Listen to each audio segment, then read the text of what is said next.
Hi, callers. Last number 8684, your hand is raised.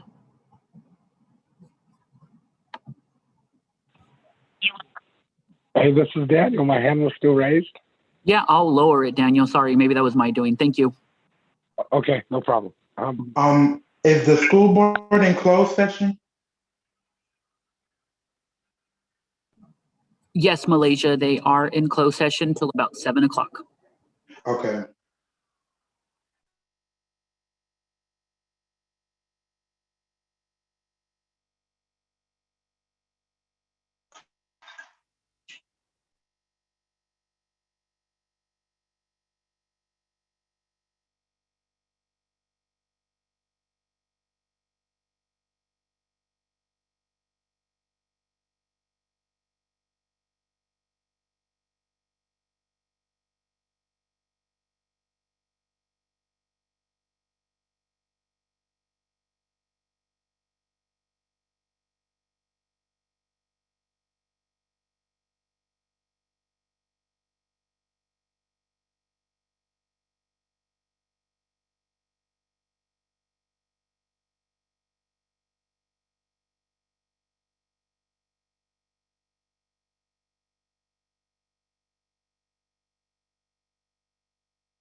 Good evening, and thank you for joining the regularly scheduled Board of Education meeting for Washington Unified School District. The board is currently in closed session. They are expected to reconvene about 7 p.m. In the meantime, if you'd like to request to leave a public comment, there are a few options. If you're logged on via Zoom, click the raised hand on the webinar control and I will unmute your microphone, take your name, or if you'd like to remain anonymous, and the item you'd like to comment on. Or you can click the Q&A feature, type your full name and the item you wish to comment on, and I will then confirm the receipt of your request and will call your name during the relevant portion of the meeting. If you are joining the meeting via phone call, please press *9. That will then notify me that there is a hand risen. We ask that you press *6 to unmute yourself, and then we'll take your name and confirm the item you'd like to comment on. If you are joining us via the YouTube live stream, I want to apologize. I was having technical issues live streaming, but we should be live streaming now. In the meantime, we thank you for your patience as the Board of Trustees finishes closed session.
Hi, last name Nep. I've unmuted you. How can I help you?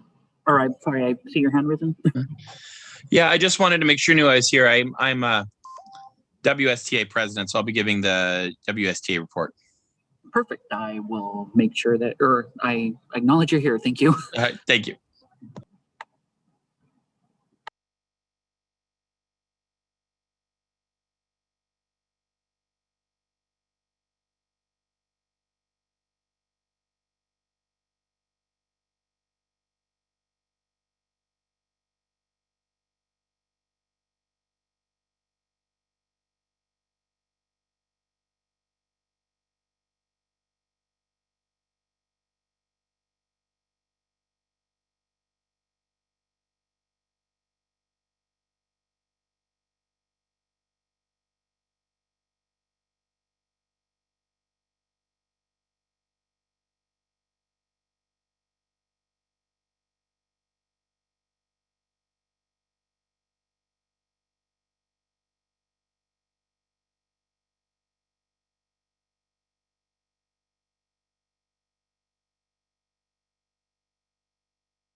Good evening, and thank you for joining the regularly scheduled Board of Education meeting for the Washington Unified School District. The board is currently in closed session and are expected to reconvene at 7 p.m. In the meantime, if you'd like to request to leave a public comment, there are a couple options for you. If you're logged on via Zoom, please click raised hand on the webinar control and I will unmute your mic and take your name and the item you'd like to comment on. Or you can click on the Q&A feature, type your name and the item you'd wish to comment on. I will then confirm receipt of your request and will call your name at the relevant portion of the meeting. If you are joining in via phone call, please press *9. I will then call on you and we'll press *6 to unmute yourself. And then we'll take your name and we can confirm the item you'd like to comment on. In the meantime, we thank you for your patience as the trustees complete closed session.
Hi, Danny Langford. I think I unmuted you. Can I help you? Yes, I'd like to put in for public comment. Sure. And I'm also, I'm not looking at the agenda right now, so I don't know the item number, but the return to school. Okay, I will add you to the list of comments right now. Thank you so much. You're welcome.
Can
I get online?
Oh,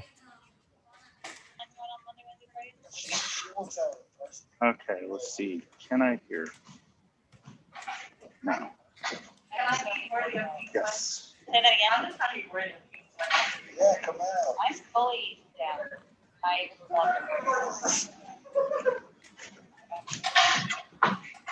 can't see my mouth. I know. I'm like, what?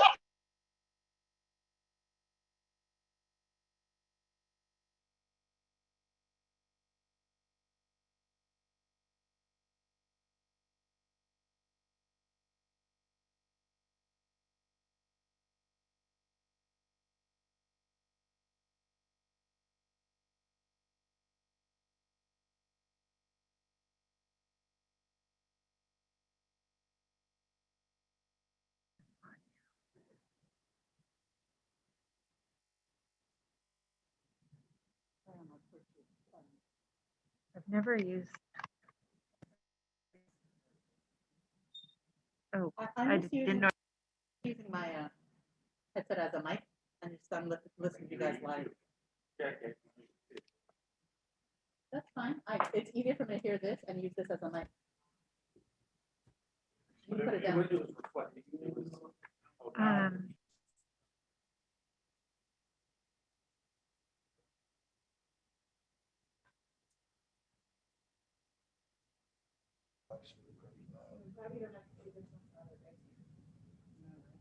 Oh. But I said, oh, and I pressed it. Oh, now.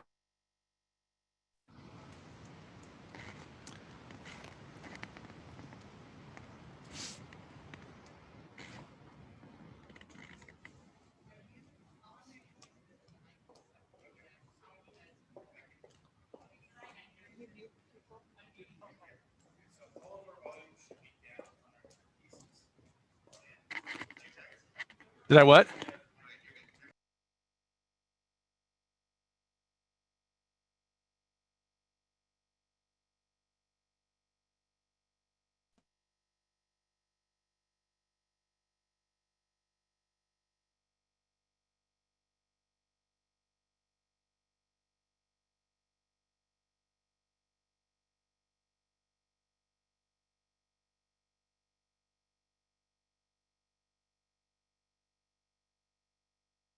Mute.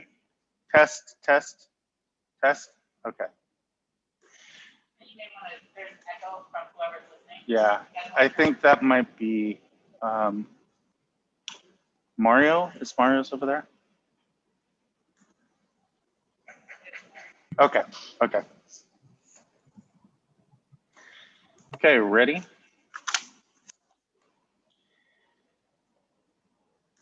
Um,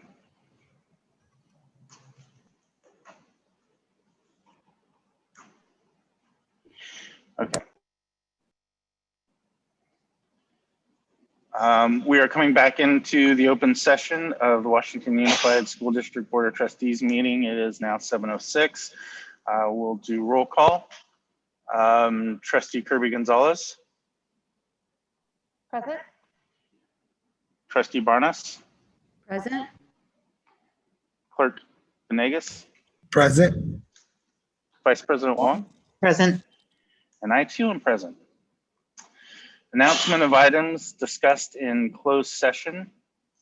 Government Code Section 54957, Public Employee Discipline Dismissal Release, Information Received.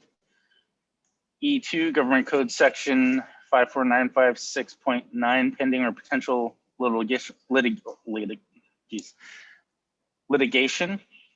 no discussion. E3, Government Code Section 54957.6, Conference with Labor Negotiator, WSTA, CSEA, information received. With that, this will take us to the Pledge of Allegiance. And where are we? Oh, should we stand up since we can? Let's do this. And let's have Mr. Ainsworth. Can you please lead us in the pledge? Thank you, President Presiding. Ready? Begin. I pledge allegiance to the flag of the United States of America and to the republic for which it stands, one nation, under God, indivisible, with liberty and justice for all. And shall we remain standing for one brief moment of silence for Mr. Leroy Rogers, I believe, who passed just this week. He's a WSD employee. So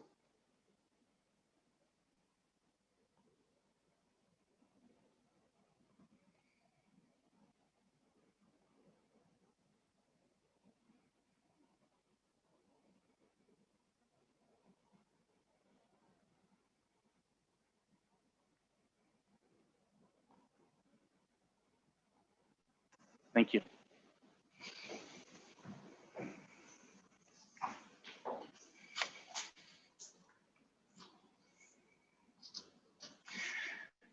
Okay. We are now on to the approval of the agenda. Is there anyone wishing to make any changes to the agenda? For President Pizzotti, can I ask that we have P5? I just have a question on P5, if we can move that up to action. Okay, let me pull that. P5.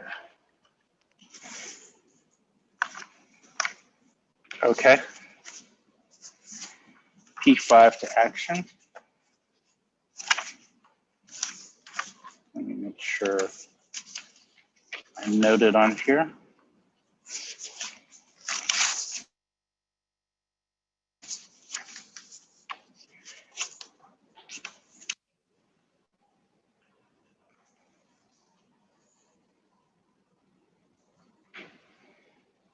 Okay. Is there anybody else wishing to make a change to the agenda? Seeing and hearing none, can I get a motion on the agenda? Moved by Clerk Venegas. I second. Second by Vice President Wong. Roll call vote. Trustee Barnes. Aye. Trustee Kirby Gonzalez. Aye.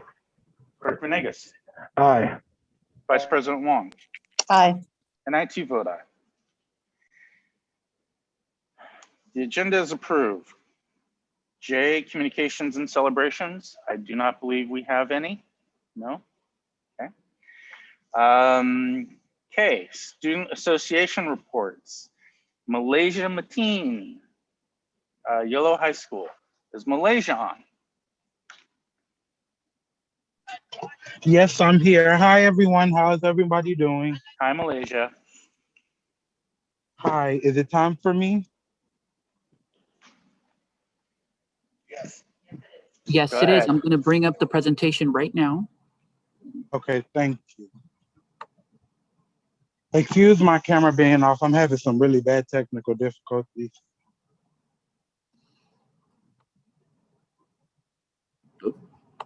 But before I begin, I want to thank the school board and the superintendent for having me again. It's a pleasure being here.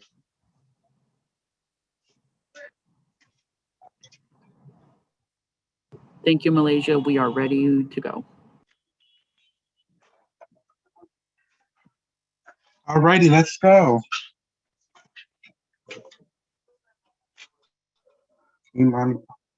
Bridgewood Elementary. Bridgeway Island staff and teachers are hard at working and preparing for the campus to return for the students returning K through 5.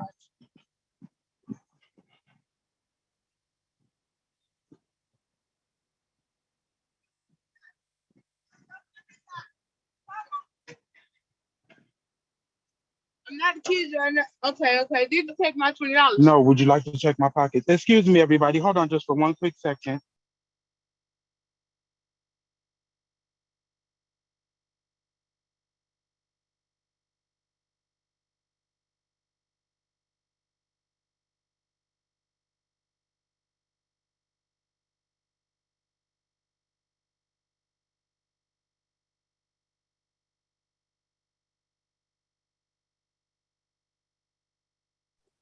Sorry, everyone. Excuse me. Elkhorn Village.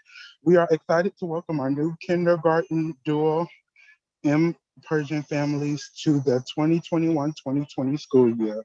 Congratulations to those students. We have filled up our sports and have a waiting list currently doing in-person assignments, and notifications of acceptance will be coming soon.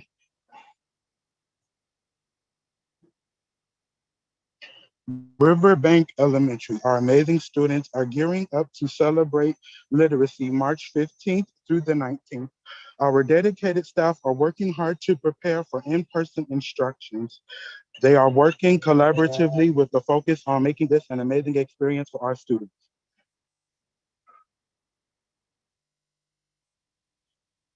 Congratulations to Claudia Mida for making the Premier Girls Fest fastball All-American watch list for softball at River City High. Congratulations to that student. River City safe and fun to return to athletics were spotlighted on CBS Sacramento.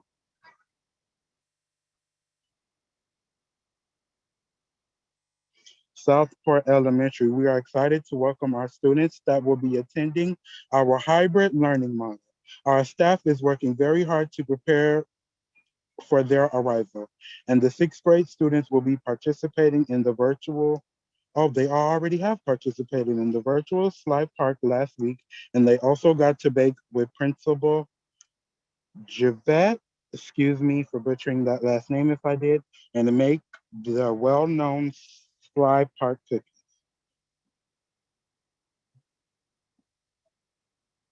Called Stonegate Elementary. March is Positive Attitude Month for our Pillars of a Lion Character Pride. Our leadership and web students under the guidance of Ms. Vallis have created a positive attitude video for you to view. Are we viewing that or can I keep reading?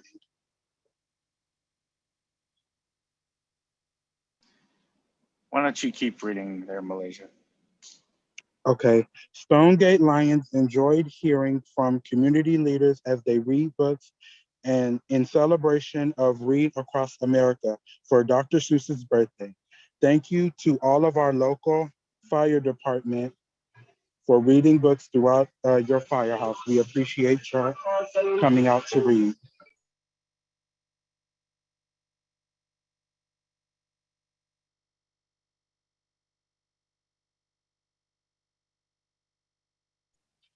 Washington Adult School, congratulations to the adult education student, Richard Salih, excuse me for that last name, for receiving his high school diploma. Washington Adult School is working on bringing students back on campus for in-person instruction the beginning of the week, Monday, March 22nd. So students, be prepared. Westfield Elementary. Kindergarten students took a virtual field trip to Disney World to learn about the different cultures.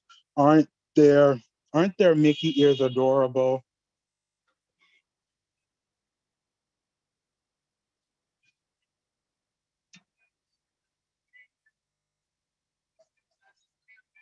Westmore Oaks Elementary. Westmore Oaks teachers and support staff have been actively preparing for the return of on-campus learning, and we are excited to have the Dragons return. Our first graders are working on reading and writing informational text about animals this week. They learned about lions.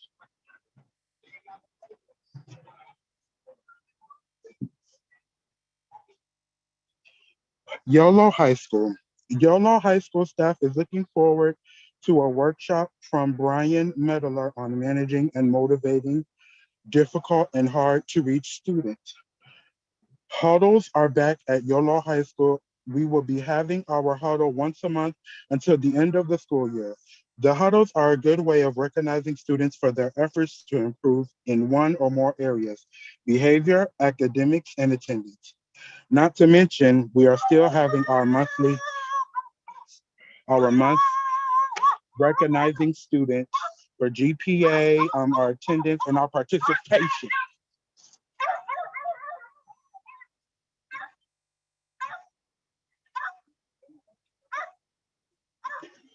If I could just pause and really apologize for this really horrible presentation I'm doing. I haven't been having a really good week and everything's just crashing down right now, so I really apologize. It's okay, Malaysia. Absolutely. Absolutely. You can pause and come back whenever you want. Or just, that's fine. You're fine, Malaysia. You're absolutely fine. This has been I'm ready for the last slide. Are you sure? Uh-huh. Oh, that was it. That was the last slide, Malaysia. You did great. Oh, well, thank you everyone for hearing me present. Sorry it wasn't as great as the last one. Just a lot has been going on. Hey, Malaysia, you did great, and it was great seeing you at the meeting this week. All right, thank you. Thank you so much for having me. Absolutely. All righty, thank you.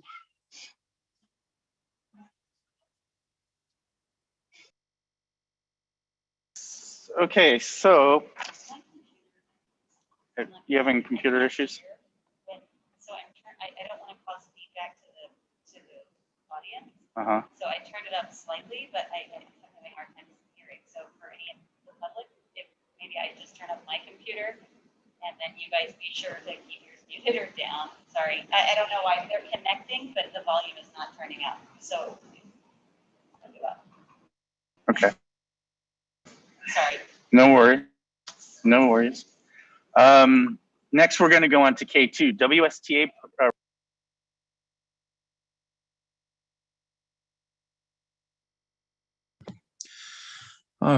Good evening, Superintendent Hildreth, President Pizzotti, Vice President Wong, trustees, cabinet members. First of all, I just want to send a message to Malaysia. I just want to say that I'm just so impressed with all of our student association reporters. And in particular, given this time, as someone who has to get up here and give a report every time, this is hard stuff. And there's a lot going on in our lives, but I just want to say that I have been very impressed. It takes a lot of courage to do. And so just hang in there, because I thought your report was just fine and fantastic. And to be able to do that when times are difficult takes more than people who stay silent. So thank you for being a part of it. Secondly, I want to take a minute, because I'm just going to speak extemporaneously tonight. I want to celebrate the fact that WUSD and WSTA have been able to come to a tentative agreement in bargaining. We are so pleased with the collaboration that we were able to maintain with our counterparts in the cabinet, and that we were able to come to an agreement that really focused on getting the best that we could for everybody. And so I just wanted to acknowledge the hard work of WUSD's cabinet, and of course, especially on my part, the hard work of WSTA's bargaining team, who, for those in the community don't know, spend countless hours, oftentimes night after night, staying up till 11:30 midnight, bargaining. And this is, at least on my end, unpaid work. They're doing it because they care about kids. And so I just wanted to put that out there and thank folks. Also, I wanted to, these have been really tense times in our community and really in the country. And, people are really frustrated. We want to get things back to normal. And especially, we all care about our kids, and we want our kids to have everything that they deserve, and they deserve everything. But I wanted to just make a general statement for the community to hear, and that is that regardless of disagreements, frustrations, or stress on the part of our teachers here in West Sacramento or on the part of WUSD management, I do not know one person in our school district who doesn't have the best interest of children at heart. Not one. That goes for the school board, that goes for WUSD administration, that goes for the cabinet, and that goes for our teachers. Now, we often differ on what we think the right course of action is. But I just want to say for the record that I don't know one person who has made their decisions based on politics, who has made their decision based on personal interests. Everybody who has been working that I know has been working in dedication and commitment to students and families and teachers. And I know that the vast majority of our community understands that, but I just want to put that out there, because sometimes things can get tense, but I think that this community deserves to know that we respect each other across the table, and we respect the good intent across the table, and that when push comes to shove, I have WUSD's back, and I know WUSD has our back, and we stand united together for the purpose of supporting our students and getting them the best possible education that we can. I wanted to also say that the next few weeks, we kind of had to scramble on all ends to kind of change plans a few weeks ago. And, we're feeling the growing pains of that. And the next few weeks, we're going to have to work really hard to communicate across the board with the district management and with teachers so that we can talk about how things are going, what's going well, and what we need to be able to change. Those lines of communication have to remain open and remain fluid. And I'm really eager for that to happen. I don't know if we can kind of create, I know that superintendent and I talk every week, but I think we're going to have to create some extra methods because we know things aren't going to start perfectly. We know that there's problems, but we are dedicated, teachers are dedicated to making sure that this works to the best of our ability. And we know that the district is dedicated doing the same. So we need to make sure we're communicating to do that. Mostly that's all I wanted to say. I just want the community to understand that the intent is positive everywhere. And folks need to know that everybody wants to do what's right now. And we need to all come together now. It's time for our community to come together and embrace the job that's at hand. And that I'll yield back. Thank you, Mr. Knepp. Next up would be CSEA report, Daniel Gandara. Can you hear me? Sure can, Daniel. Thank you. All right. Good evening, Superintendent Hildreth, President Pizzotti, Board of Trustees and Cabinet. I would first like to start off my update with congratulating WSTA and WUSD on a tentative agreement. As being in negotiations, I do know how those can go. I would like to bring up the $1,000 stipend. And by me bringing this up, this is in no way an attack on my brothers and sisters in WSTA, but this is for WUSD.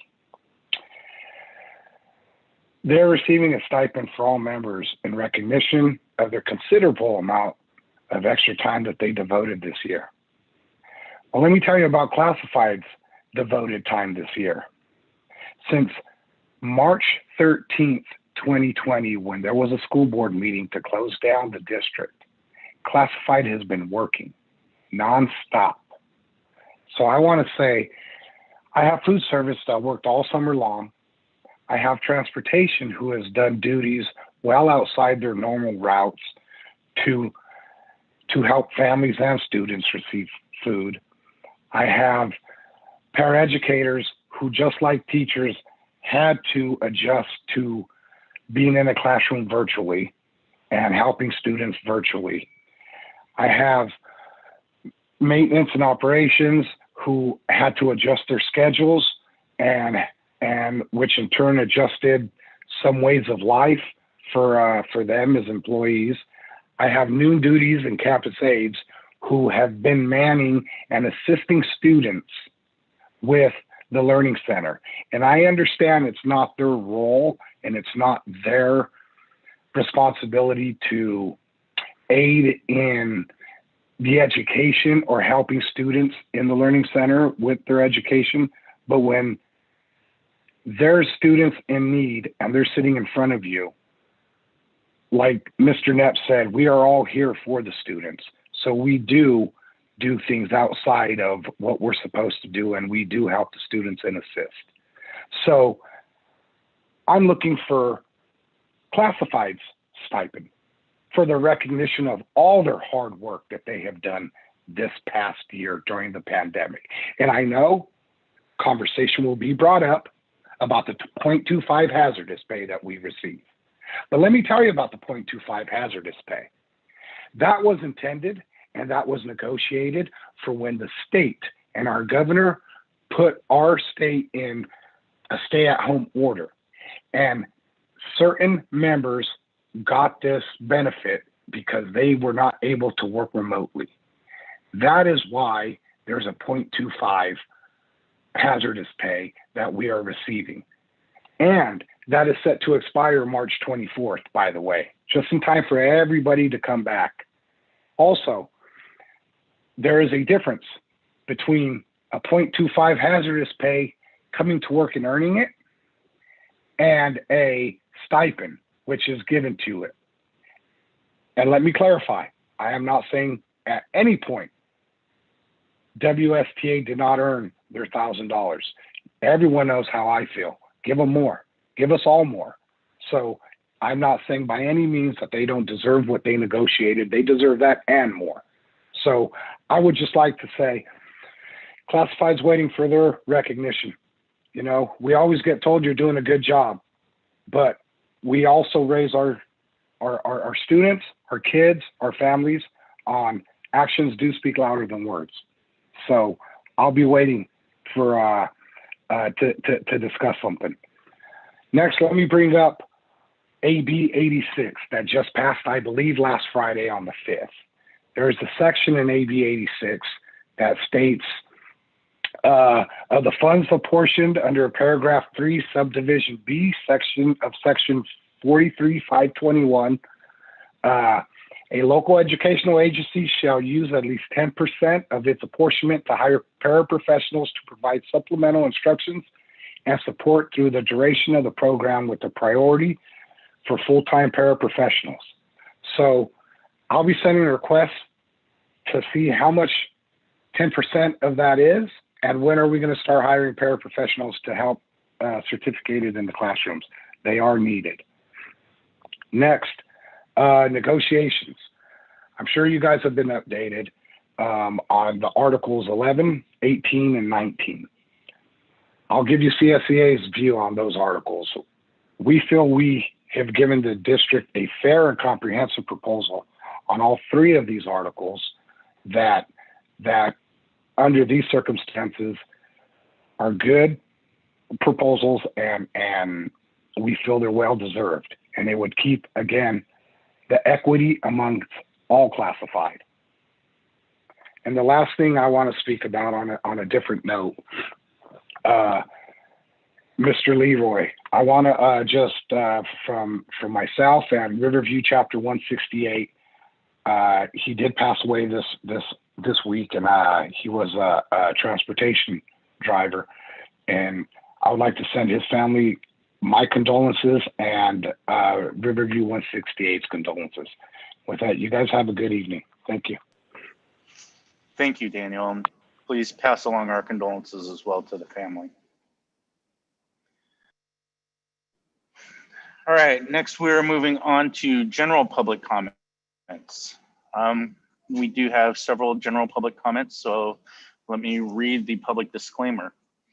Members of the public may address the board on topics of our board agenda in addition to topics under the jurisdiction of the board and are not on the agenda.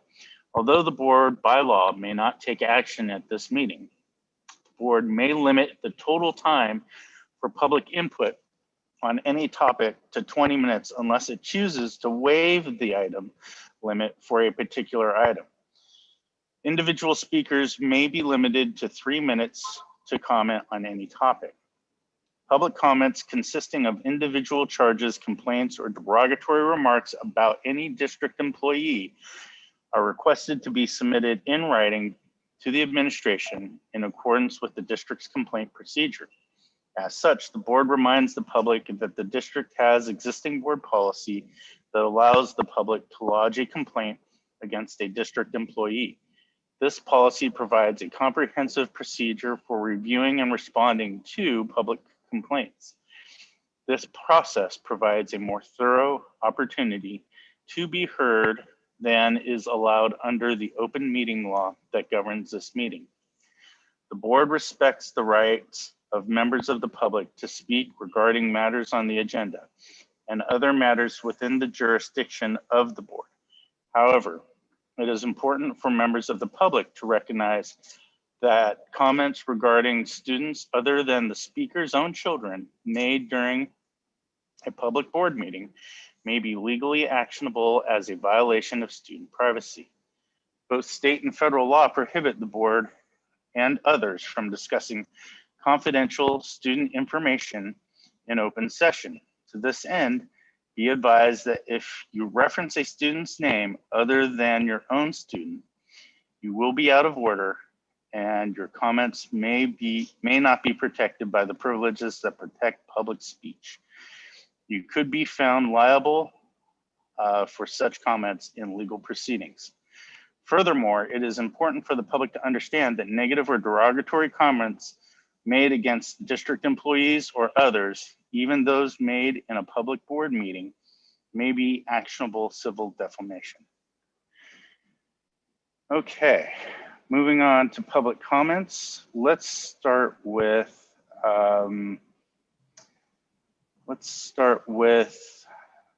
Amanda Valine.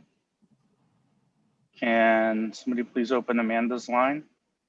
Yes, I've just allowed her or unmuted her, and Amanda, you should be good to go. Thank you. Good evening, board members, Dr. Hildreth, and the community listening at home. My name is Amanda Angel, and I've been a teacher in this district for 11 years. I've spent my whole career in this community and feel honored to have done so. It's my investment in the community as a whole that inspired me to speak. My words are not so much for the board, but the entire WUSD family. Parents, frustrated, tired parents of West Sacramento. No one said that this distance learning thing was easy on anyone. No one said it was the best pedagogy for students, and no one said it was forever, though it did feel like it would never end. But what I can tell you is that teachers of this district have never worked harder than we did this year. We have never wished that we could have done more. We have never wanted to be in a classroom more because we know that we can do more for your students when we are with them in a classroom. However, what teachers wanted was answers and direction, clarity and confidence in the next steps moving forward. And even as we are on the cusp of returning to the classroom, we have more questions than we have answers. The elevated emotional toll that the return to classroom has taken on the community is obvious. Parent voices have been magnified and are reverberating through board meetings, Facebook, and the streets. Let me tell you, from a teacher point of view, you have been heard. While I know not every family feels this way, teachers have heard you say that we are not allowed to have feelings or options. We aren't allowed to be tired or frustrated. We are supposed to make all the decisions as teachers, solve all the problems as teachers. We are supposed to work the extra hours and fold in the cheese, all while ignoring any personal preferences or family situations. I will admit that teachers are damn near superheroes, but we don't have as much power as you have assumed. And instead of working with us to ask what is needed, it's been assumed that teachers are the roadblock of why we can't be in the classroom. And that simply isn't true. I applaud the civic lessons you are teaching your children by watching you speak out and hold protests. However, I ask you to consider the lessons you are also teaching them based on the things you have said about teachers. What lasting attitudes are they adopting as they watch you, their role models, fight for a return to the classroom by putting down the teachers who want the same thing? There are amazing teachers who are leaving this profession because of the lashings they have taken unjustly. Teachers who have put in extra hours and who have been working hard to support your students in unprecedented times. What comments will be made in 2 years when there are teacher shortages and long-term subs in all the positions left vacant by people who left because of the negative tone of this year? I tell my students often, you may only be my student for a year, but you're one of my kids forever. Somewhere in our desperation to do right by our kids, we've forgotten that it takes a village to raise them. And some of the most important players outside the parent and the child are the teacher. As teachers are preparing for yet another unprecedented and complete reinvention of what teaching looks like, please remember that we are on the same side. We want the same, what is best for the students.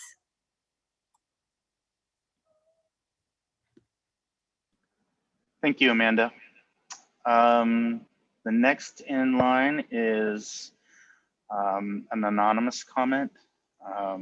Mario, do you have the anonymous? Yes, this would be Anonymous 1. I'm going to allow them to talk. They are listed as Anonymous 1 on the attendee list. Anonymous 1, if you can unmute yourself, you should be good to go. Hello. First off, I want to say to Malaysia, if you're listening, you did an amazing job. I, as a teacher, still get nervous every day when I go and do lessons.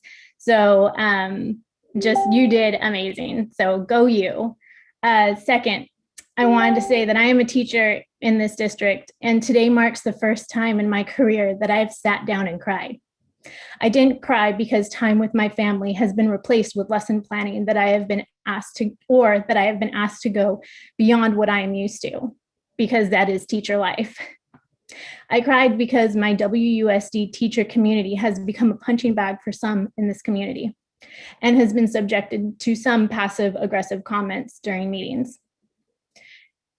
Just today, public comments are asking for a $1,000 stipend because helping their children be successful in school, or because they have been helping their children be successful in school. We are doing our part too, and it is almost similar to me asking a hospital for a stipend because I am taking care of a sick child at home. Sorry, I lost my place. I'm more nervous than I thought I was going to be. See, Malaysia, I get nervous too. These comments are exhausting to hear and see. And I'm over it. And I've reached my breaking point as a teacher. I've cried because after hours spent outside of work creating different lessons to meet different needs of my students, I have to sit down and listen to passive aggressive comments made during some meetings, followed by the typical self-care rhetoric that feels all too empty now. But I get it.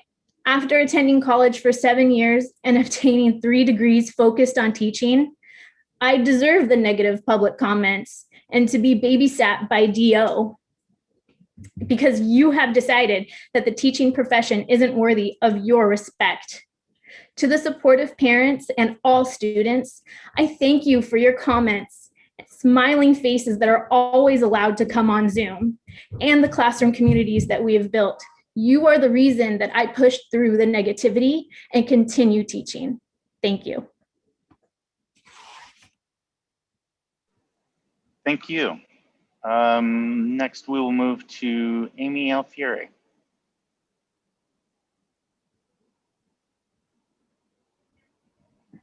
Hello, can you hear me? Hi, Amy. Yes, we can hear you. Thank you. My name's Amy Alfieri. Most of you know me, I'm a parent.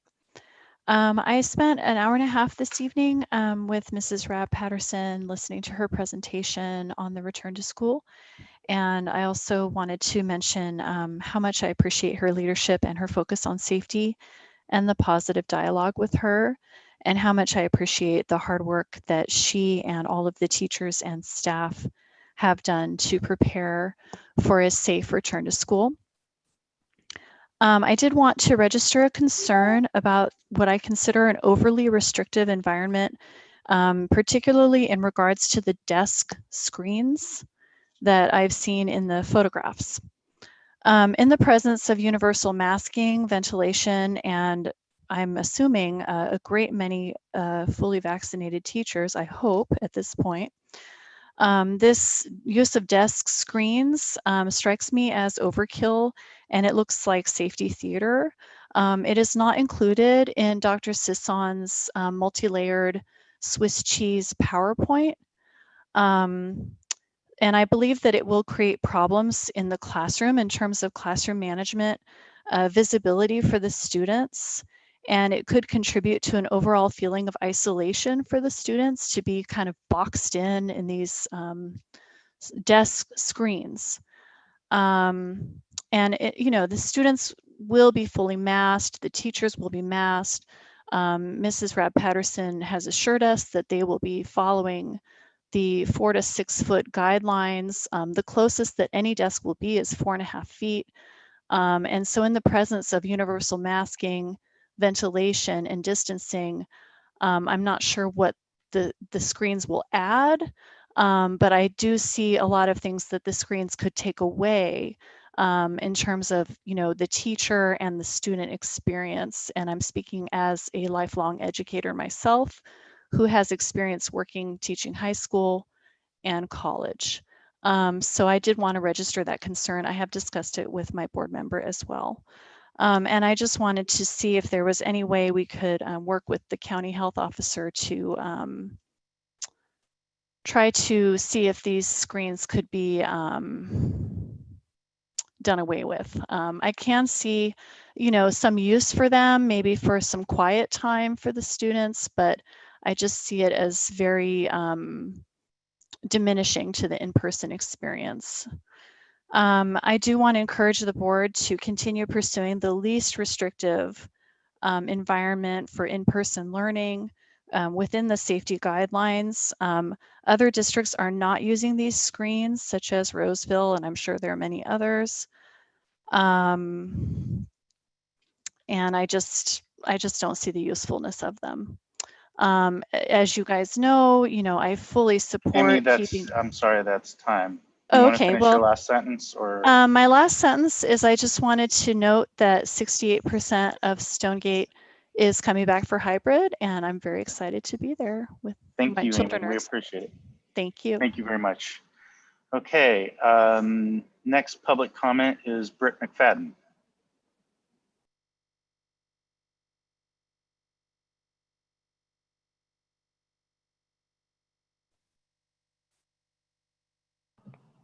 Hi, Britt, your microphone is turned on. Thank you. A number of parents have started a group to rally for our schools to open up to in-person teaching for our students. The purpose is for those that want to be in person and feel that is the best option for their students, mentally and academically. So they can come together as one and make their voices heard. At no point have we said that this is the only option we should have or stated that we speak for every parent in our community. However, because we are making our voices heard through social media, rallies, and on these board meetings, any negative comment or post made by a parent not associated with the group is automatically attributed to our group, and we are therefore terrible people that are bullies, only in it for ourselves, divisive, and so on. Now, the reason why I'm sharing this is that the board is the same. In theory, you are a group of like-minded individuals that have come together to look out for the best interest of our students. However, when one individual consistently laughs, rolls their eyes, or uses negative body language towards members of the community as they are speaking, it reflects on all of you. You may not feel the same way, but it doesn't matter because that one individual represents the board as a whole. Do any of you really care what we have to say? Are we just wasting your time? The community watching notices it meeting after meeting, and by allowing it to continue, you're being complacent and showing that you do not really care about what the community has to say, or what we say is just a joke to you. Remember, you are elected officials, and these negative actions and complacency affect people's confidence in you as leaders, and they can show that lack of confidence when voting. OLG parents remember, Lighthouse parents remember, ask them about the negativity that has been shown towards them. They may not be part of the district, but they are members of this community and vote just like WSD parents.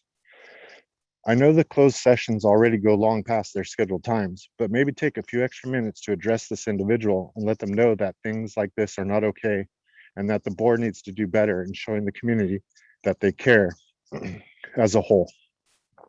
This is something to think about and address if you so feel inclined to. I leave you with a quote: "Don't be fooled by a person's words. Watch their actions and they will tell you everything you need to know." Author unknown. Okay, thank you, Britt. Next we have, let's see, Tiffany McFadden. Did you want to speak on general public comment?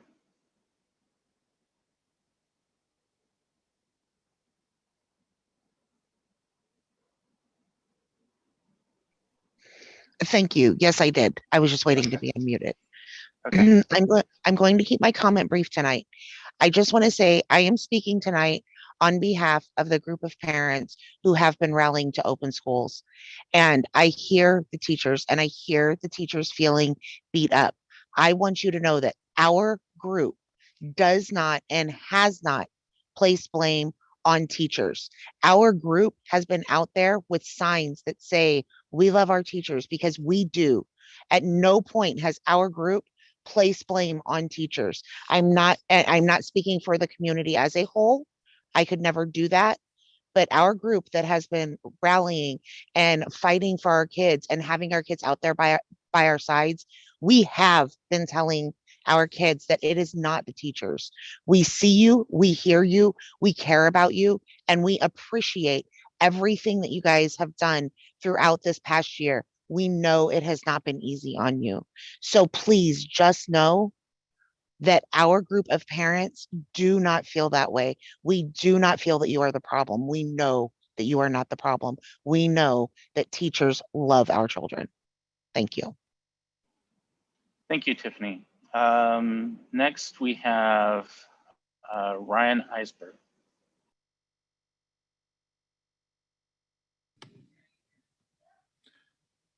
Good evening. Thank you, board, for the opportunity to speak again tonight. On March 3rd, the board approved a hybrid model for students in this district. We recognize and acknowledge that the hard work being done by our teachers, administrators, and classified staff are working really hard to quickly implement this model. And we know this is by no means an easy task. I want to send a special thanks to our Stonegate family for the absolutely exceptional level of communication that has been taking place with our families. Thank you so much for all that you're doing. As a result of the board action, the district has taken the first steps towards transitioning our kids back to an in-person learning model. And so now the hard work must begin in earnest to ensure our K-12 students have the choice of returning to full in-person meaningful instruction for fall 2021. We acknowledge that transitioning from hybrid learning to full-time in-person learning is challenging, but as demonstrated by schools across America, and indeed increasingly across California, it's by no means impossible. In fact, schools in our own region are leading the way.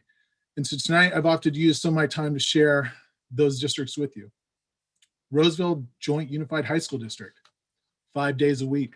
Rockland Unified School District, 5 days a week. Rescue Union School District, 5-day hybrid. Buckeye Union School District, 5-day hybrid. Western Placer Unified School District, modified 5-day. Placer High School District, 5 days starting April 1st. Loomis Union High School, 5 days starting April 1st. Dry Creek Elementary School District, 5 days starting April 5th. Davis Unified is looking like 5 days starting April 12th. Manteca Unified School District, 24,000 students, 5 days since October. Chico Unified School District, 5-day hybrid since October. San Francisco Unified School District is now considering a 5-day. Dixon Unified is a 4-day hybrid.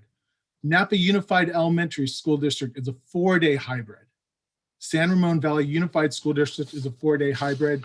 And Berkeley Public School District, 5 days, 10,000 students, with a portion of their district still being in purple. Lincoln Snyder is the superintendent of schools for the Catholic Diocese of Sacramento. Under his guidance, through a combination of testing and mitigation measures, he's overseen 13,000 kids across 44 schools go back to full-time learning in Sacramento. My friends, we can do better. We are taking good steps and positive steps, and we appreciate the work being done, but our kids deserve 100% meaningful instruction. The time to start making those strides to ensure we can get there for fall is now. Thank you so much for your time and your hard work. We appreciate it. Thank you, Ryan. Okay, now we will go to pre-submitted public comment. Pre-submitted general public comment number 1, Ed Hawking. I have 2 grandchildren in Stonegate Elementary School who are tired of Zoom school, and so am I. I'm not a teacher, but have been forced to assume that role for the past year. My 5th grader has trouble staying focused and has a significant drop in her GPA. My 1st grader has weekly meltdowns. She can barely read and is expected to be a computer techie. You are the WSD board and you work for us, the community. Tell us why you can't start 5-day-a-week programs when you can. If you can't, the community is entitled to find a board who can. Respectfully, Ed Hawking, former board member. Comment number 2, anonymous. I am not one to ever write to the board, but when the inequity issue arises, I cannot be a bystander. I am writing this on behalf of all classified staff from Southport. We have never stopped working since day 1 of the pandemic. We have exposed ourselves and our families and never stopped supporting our students. It is insane to me how we can say publicly how much we support our classified staff, yet treat them less than certificated. We don't think twice about coming to work and helping our students in the Learning Center when we have to do Chromebook distribution or supply pickup. We expose ourselves to hundreds of families. Our outreach, yard staff, librarians, secretaries, and our nurses expose themselves every day when checking in the students' Learning Center and doing home visits. We are the ones doing all the things nobody else wants to do, and we are doing it all with a smile on our face, and we have compassion in what we are doing. We are here for our students and their families. We were told to use our own sick time when we went to get the vaccine, and we had to find ourselves. That alone was a nightmare. Certificated is getting 2 days of recovery time after vaccination and a $1,000 stipend for the good job they are doing. I'm not opposed to this because they are doing an amazing job, but so have we. We have been here since day 1. Why is there a difference in the way we are treated? We demand the same treatment and same compensation and time for our classified union members. Since we have been back, some of us have not taken a day off and have helped in every area on our campus. Our why when we come to work is our students. We have been the ones on the front line since day 1. You talk about equal and equality. From where I stand, that is not happening. There is another public comment under N1, but as I read it, it looks more along the lines of general public comment. So I'm gonna read it into general public comment. It's from Christy Jordan. As a classified employee and a community member, I am thrilled that our school district is offering our families the option to return to school. We are excited to see our kids get back to school. Our West Sacramento Teachers Association has shared the conditions of their return to work with the public on their social media pages. I am proud that our district has worked with our teachers to consider their health and safety. Teachers will get release time for vaccines and time to recover from potential side effects. Teachers will receive a stipend of $1,000 for recognition of their work. Teachers can work remotely when not providing in-person instruction. They deserve all of this and more. Classified staff have been feeding kids, transporting kids, cleaning and disinfecting workspaces, maintaining facilities, paying bills, and providing tech support for the last year. We have not been given release time to receive vaccinations or recover from potential side effects. We have all been required to return work at our sites, whether or not our jobs can be done remotely. There is no $1,000 stipend in recognition of our extra work. I'm asking that the district treat our classified staff with the same amount of respect and care as they do our teachers. Give classified release time for vaccination. Provide options for remote working when the job can be done remotely, and recognize classified staff with the same stipend. Classified staff deserve this. Show classified staff of Washington Unified School District that they are valued as much as teachers. Thank you. Okay. Hi, President Pizzotti. Danny Langford wanted to make a general comment as well. I overlooked and I thought she wanted to just comment on return to school, but she clarified. So I'm going to go ahead and mute Danny right now. All right, thank you, Mara. Go ahead, Danny. Can you hear me? Hello, can you hear me? Yes, we can. We can hear you, Danny. I find it frustrating that this will be the third meeting your Brown Act violation has been brought up to you, and yet no cure for the situation. While some may find it not a big deal, procedure, process, and the law are something important to me. On February 11th, when you came out of closed session, Kobe did not report out about the item regarding the superintendent on the closed session agenda meeting. It was brought to your attention that night by Tiffany McFadden, and I brought it to your attention at February 25th meeting. What does it take for you to follow the law? Department of Ed, grand jury involvement maybe? Also, something that Jackie said while acting as president that really bothered me when she responded to a parent and community member saying, board meetings are for the board and we do not answer questions from the community. The Brown Act does not prevent you from briefly responding or directing staff to answer questions posed or give directions to follow up with said parent or community member. It's that type of attitude that brings discourse between you all and the public. You work for us. It seems you always have time to make snarky or rude comments towards some of us during your board comments, which is totally unacceptable. And trust me, I know the Brown Act very well, and I actually have it sitting here right here with me. Please follow it. And if you would have spent time, the 3 seasoned board members at the top of my screen, coming up with a plan a year ago when I stood before you at the last open in-person meeting that we had before the shutdown and asked you, what are you going to do?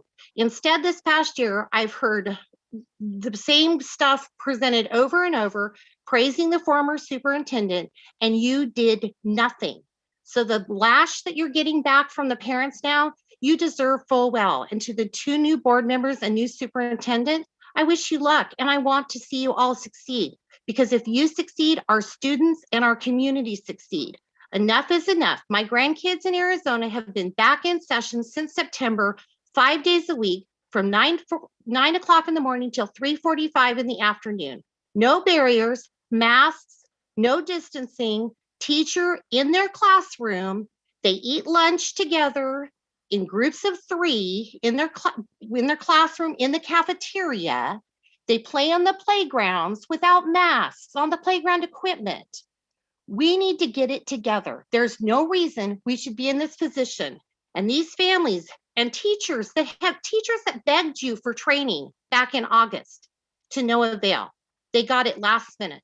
There's no excuse for what's gone on in our district. No excuse whatsoever. I hope that the 2 new board members and the new superintendent and the 3 of you seasoned board members will get it together and do what's right for this community and the kids in this community. Because I might not have kids in it, my grandkids might not be here, but I have 2 nephews and a niece here. 3 minutes. I'm done. Thank you. Thank you. Appreciate it. Okay, moving on the agenda, we have, let's see, public hearings. There are none. Information discussion items. We have N1, return to school update. Dr. Hildreth.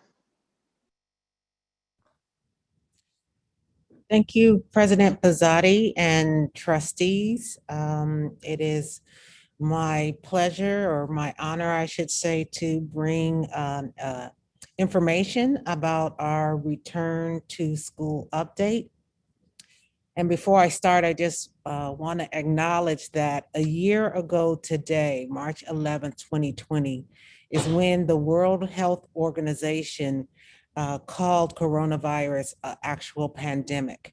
And if we all step back and think about how our lives have changed and the impacts of this virus has affected us all in unimaginable, immeasurable ways, the fact that we can actually have a presentation about returning to campus in a hybrid model and offering that option for families who chose it, and being able to provide virtual for those families and students who need that, and to be able to support our teachers and our administrators as we move back to a somewhat normal time just gives me great hope.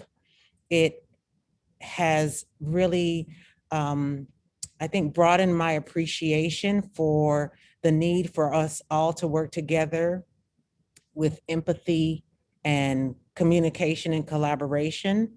And so as we start this update, we really wanted to focus on the safety measures that will be in our schools and give you an update also on our plans for summer school. So with that, let's start the presentation.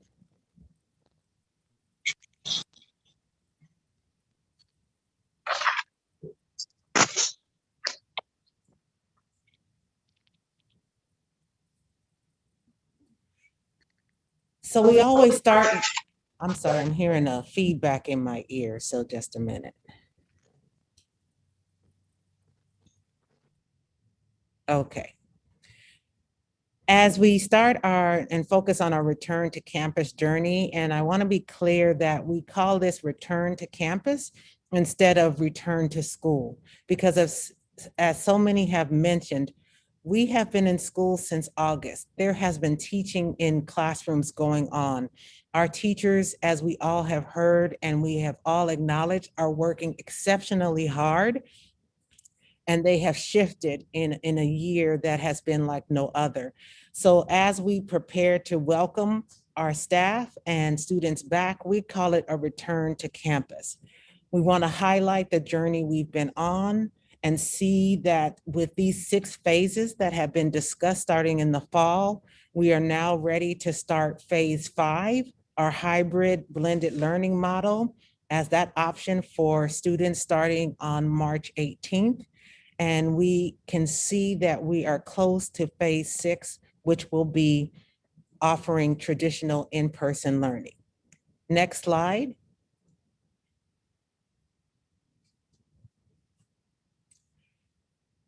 Each presentation, we want to make sure that we focus on our data of what is happening in our county. And so this data will show you the total cases, the number of people hospitalized, and our test positivity rate. We are still in the red tier, and it looks like if we stay on track, we'll be in the red tier until at least March 24th. Next slide.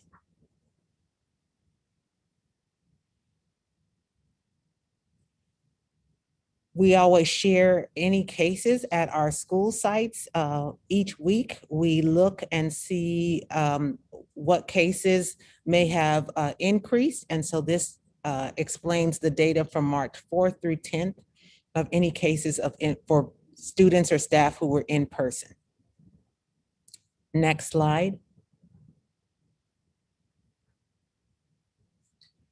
As many have now shared about our Swiss cheese model that Dr. Sisson shared with us at our board meeting back in January, we wanted to just highlight that it has changed just a little bit in terms of being a focus area, that it really is about us working together, that there are personal responsibilities, things that we can do as individuals to keep ourselves safe with our physical distancing, staying home if we're sick, our hand hygiene, cough etiquette, and making sure we're wearing our masks. Those are the things we can do on our own. But then we also have our shared responsibility. And that's really what we focus on as a district, and being prepared and making sure our school sites are safe. Focused on that ventilation, the outdoor venting, opening windows, making sure there's a way for quarantine and isolation when that is needed. We have been working with our county health providers, our private medical providers.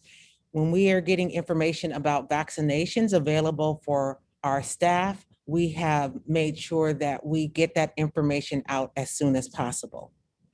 Next slide.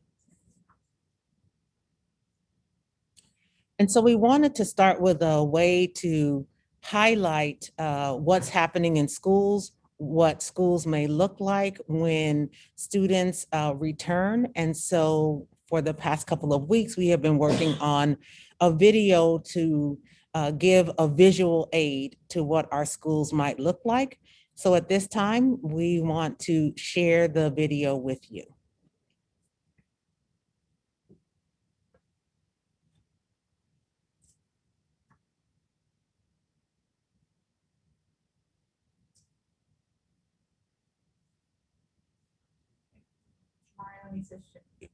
Mario, we're not able to hear the sound. You need to actually share your audio on your computer via Zoom.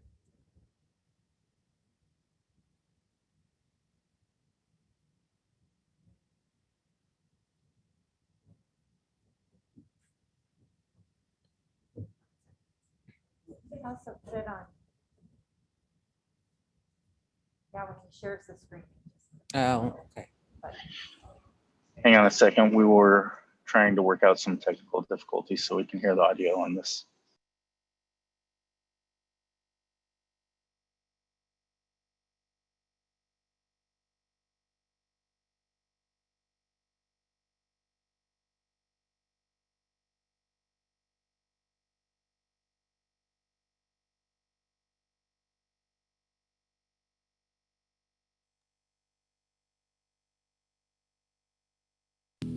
Hello, Washington Unified. This is your superintendent, Dr. Cheryl P. Hildreth. We reached a remarkable milestone with the return of our special day class, SDC, and opportunity programs for small cohort in-person instruction on February 17th. These times have not been easy, but we appreciate your patience as we move forward together. Our entire educational community shares the same goal for the 2020-2021 school year of returning to in-person learning. The next step is to continue to plan and prepare for the slow phase-in of grades preschool, TK through 5, and eventually grades 6 through 12. You're probably wondering what to expect when the time comes to step foot on campus again. So let's take a closer look at the many layers of COVID-19 defense WUSD has implemented to keep students, staff, and families safe.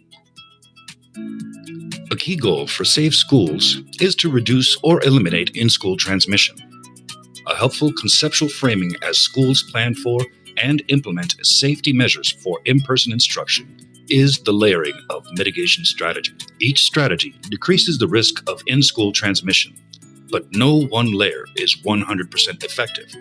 It is the combination of layers that are most effective and have been shown to decrease transmission. Washington Unified School District encourages all families, students, and staff to self-screen at home before coming to school. Do not come to school or work if you are feeling sick. Washington Unified School District has implemented daily screening and entry procedures for COVID-19 symptoms and entry procedures to prevent someone with COVID-19 from coming to school or work while infectious, thus preventing in-school transmission. Students in all grade levels, K through 12, are required to wear face coverings at all times while at school unless exempted as explained in the guidelines. Washington Unified School District has protocols to provide face covering to students and staff who inadvertently fail to bring face coverings to school or work to prevent unnecessary exclusions. Washington Unified School District has optimized both classroom and non-classroom spaces to ensure proper physical distancing is adhered to through limiting communal activities, staggering usage, using partitions, and cleaning in between uses.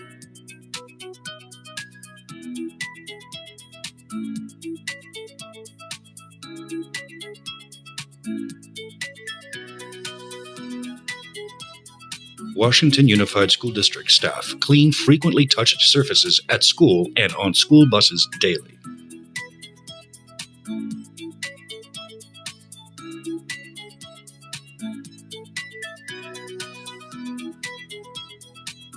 All products approved for use inside and outside the classroom are on the Environmental Protection Agency approved list N.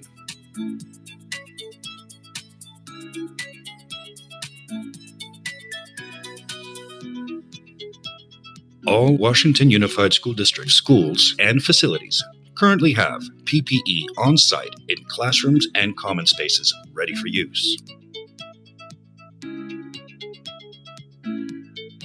High-efficiency particulate air, or HEPA filtration, standalone units have been added to all classrooms and common spaces.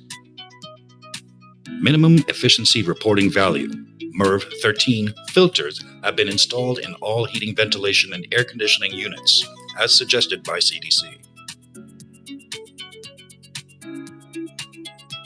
Mechanical and/or electronic upgrades to approximately 90 to 95% of all district HVAC units, maximizing the outside air intake to the room.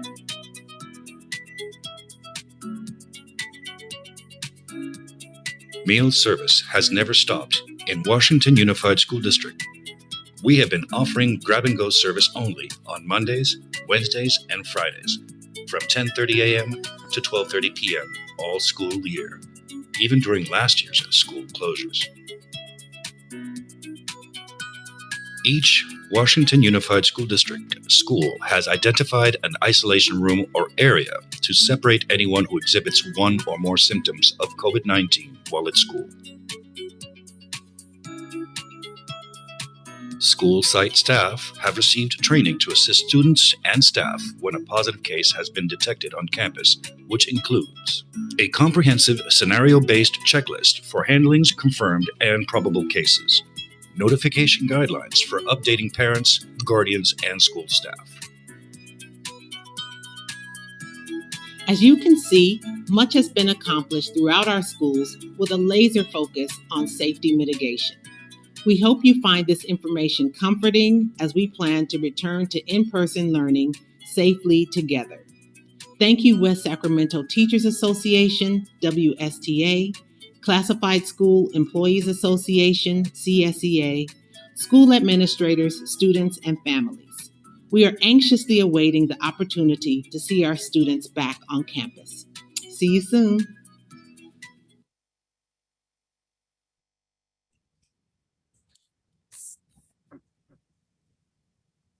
So we hope that gives you a visual of what to expect when your child returns to campus, if that is starting next week or the week of the 22nd, or if you are staying virtual and waiting to come back in the fall. We just want you to know that safety has always been our top priority.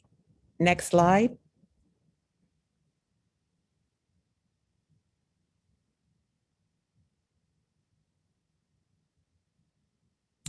Along with our video, we have focused on a return to campus guidebook that answers many of the questions that we have received from staff and from families about what to expect, what's going to happen on campus.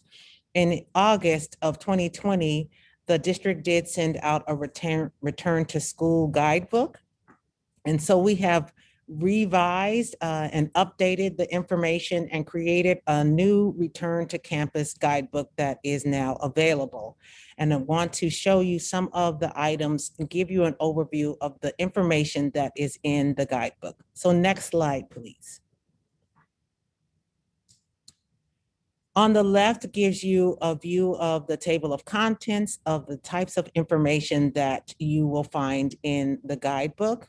It will start with letting you know about our journey, our 5 phases, and then it goes into the safety.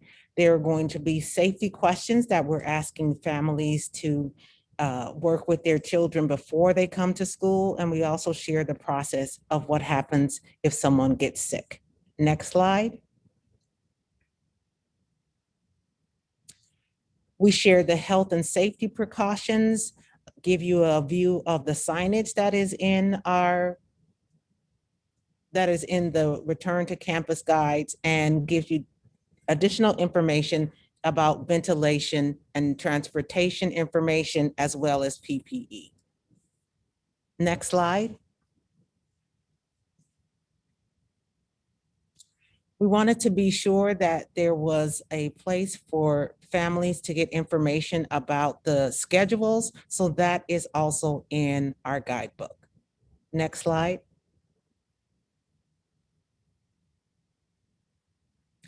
We have information about the food services schedule, resources for social emotional support, and then also a list of athletics and extracurricular events that will continue to start in a phased-in approach as well. Next slide.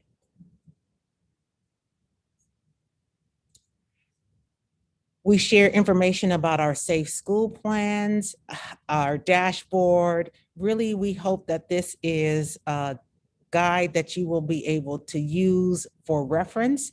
If you have any kinds of questions, we know additionally that our school site administrators are sharing this information about exit routes, how you're going to come in, temperature checks, all of those things so that our students and families are prepared.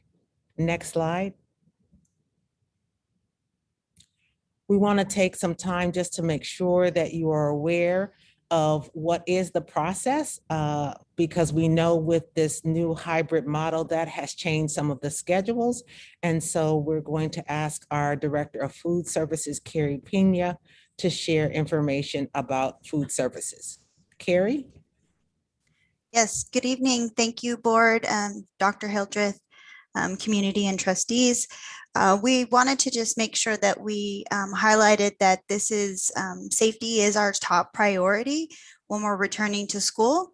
I have been working with principals and vice principals throughout the district to set up a plan for TK5 students as they return to school, have the opportunity to take meals as they exit the school in a safe and process and manner.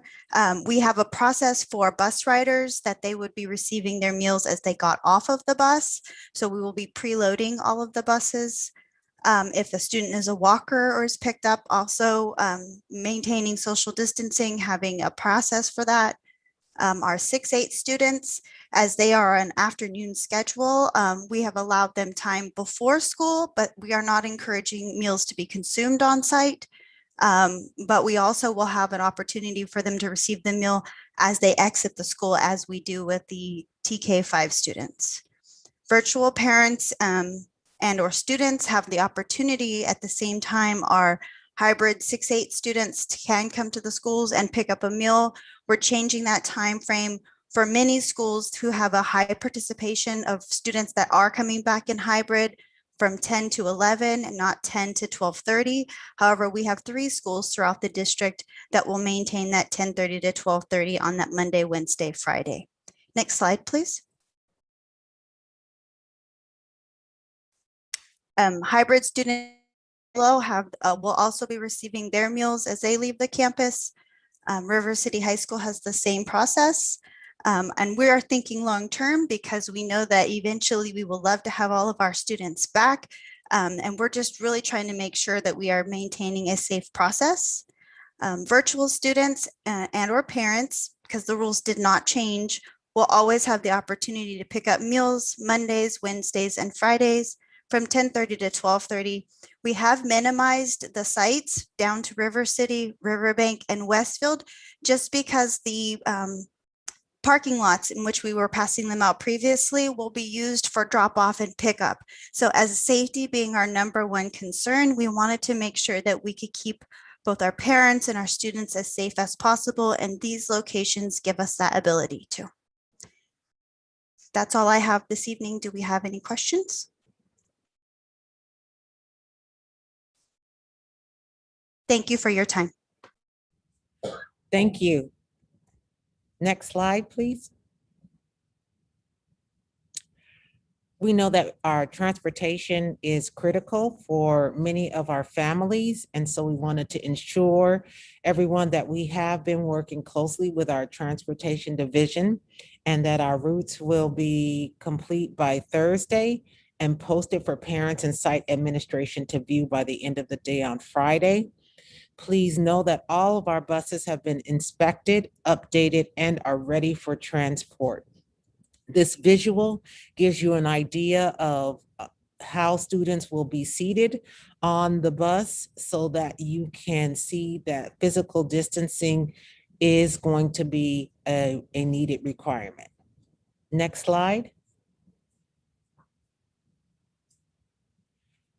Now I'd like to share information about our school sites. And so I'm going to ask Assistant Superintendent of Educational Services, Dan Moisich, to share the next couple of slides with our community. Thank you, Dr. Hildreth. Thank you, trustees. So we've been working really hard to prepare our staff for the upcoming return to in-person instruction. And of course, beforehand, there's a lot of work to do, a lot of preparation that needs to be done. And there's many things that we have, some new things that we haven't had to do before. So all that takes has need for training and added materials. And my director of curriculum and instruction, Matt Ainsworth, has been working with our ed services team and also staff at the site level to put together training opportunities for all our staff.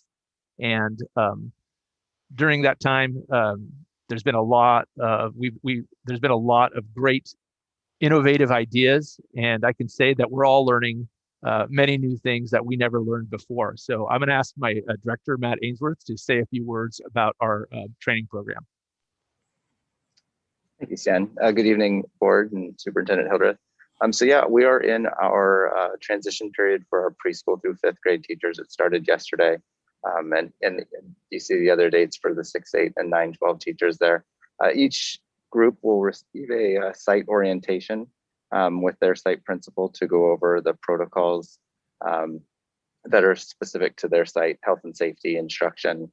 And what we're also wanting to provide over the course of their 6-day transition period is just a variety of opportunities for them to grow professionally. We have our wonderful nurses have put together several health and safety protocol videos. They're also making themselves available for virtual office hours as well as in-person on-site visits to go over any of those health and safety protocols. And then our instructional coaches and program specialists and coordinators have all stepped up to really provide these opportunities for our teachers, including simulcasting best practices, ELD strategies. Our program specialist shared behavior de-escalation strategies today. And so teachers have been given their schedule of all these opportunities for their 6-day transition period. And we're really excited to be able to offer that for them. And really what we also want to honor is the time that they need to prepare both their curriculum and planning and their classrooms. And so they've been being provided some time to prepare themselves as well. So we're really excited about this transition period. And we're looking to add more as over the next 6 days for each of these groups. You can go on to the next slide. Another important component for this return to in-person instruction is communication, and all of our sites are holding or have already held parent universities to go over those protocols for health and safety, behavior expectations, what instruction will look like, or what drop-off and pickup will look like. So again, we're very proud of all of the principals, and the turnouts have already been great. There are some sites who are looking at adding additional parent universities to be able to answer more questions or make themselves available during principal coffees. So these are the dates of our parent universities. And again, it's really going to be important to keep those lines of communication open between our sites and our families. So we can hear what their needs are, and we can make sure that we're able to meet them. So thank you.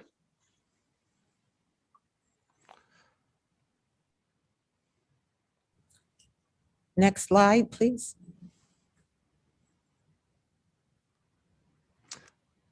So on this, of course, we talked about adding materials. We're doing some things differently, and that means we have to add and boost our capability and capacity. And so our director of technology, Brian Briggs, is going to give you some of the added features that we are doing here in Washington Unified School District to get ready for in-person instruction.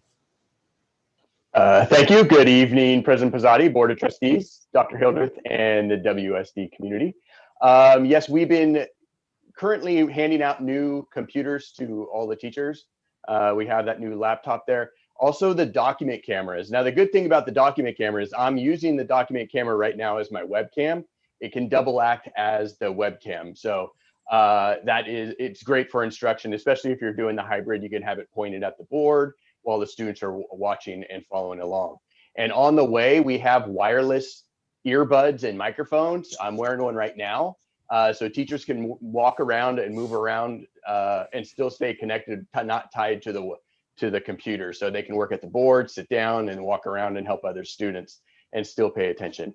Also, this just in the second docking monitor that we have, we just got the notification that it will be arriving around March 17th. So we'll have about 450 of those that we'll be handing out to teachers. And then also right around that same time, we will have USB headsets and microphones for grades 6th through 12th grade, and we may get some more also. So that's what we have. Our team is working round the clock, service with a smile, and we're doing what we can.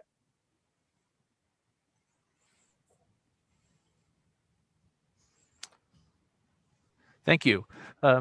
We're also looking ahead. So even though we're very focused right now with our in-person hybrid model and getting that started off on the best possible way, we're also looking in the future. And some of the things I wanted to talk with you a little bit this evening about is our upcoming EL/ESY Summer Institute. I believe most of you are very familiar with this. We have run this the past few years in the summer. We also have credit recovery for the high school students from River City High School and YOLO Educational Center. This year, we are trying to bring back our Summer Bridge program, which helps orient River City High School freshmen, incoming freshmen. So that helps them get oriented into different procedures and processes that are occurring at River City High School. This year, we also have something new called the Summer Learning Boost. And this is something that will be happening at all K-8s, we're hoping.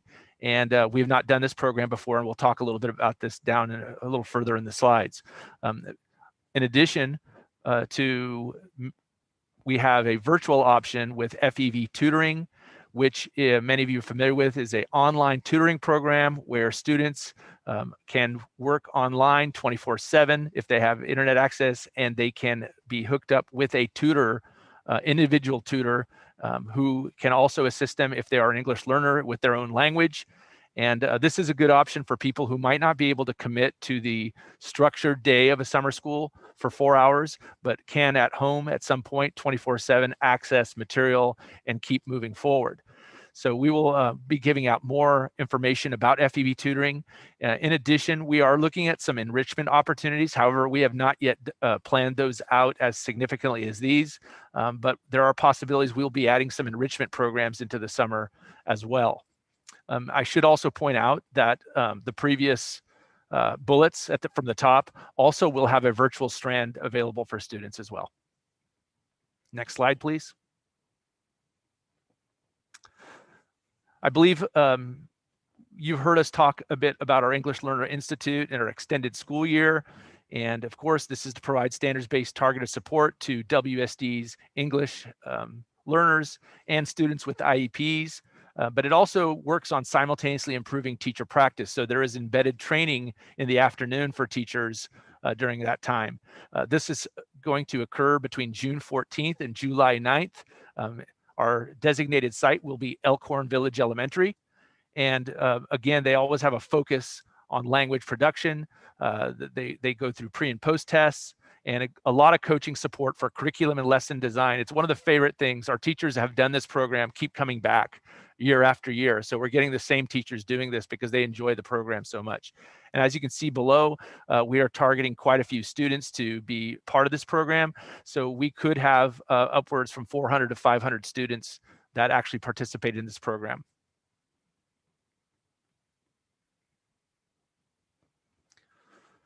At River City High School, they will be doing some credit recovery, both virtually and in person. The in-person will be designated with English and math, and this will occur from June 7th to July 2, and mostly from 8:30 to about 11:45. But they're also going to have virtual support for students, and students will be using Edgenuity as the tool to recover credits. and below you can see we will be working toward a summer bridge program. We have done this many times at River City High School.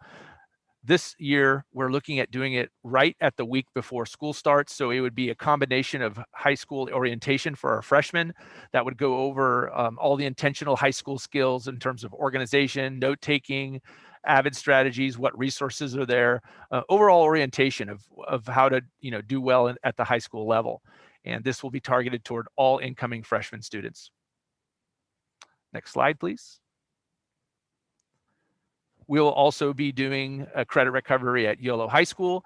And I think at this point, I would like to invite our Director of Special Programs, Dr. Jay Burns, to give some information on this one. Thank you, Mr. Moisich. And I want to thank everybody who reached out tonight for our own Malaysia Mateen, Washington. Malaysia's doing okay, just to let everybody know. I would be remiss if I didn't say thank you to everybody. So this is for Yolo High School, and we're talking about credit recovery through blended learning, through Edgenuity.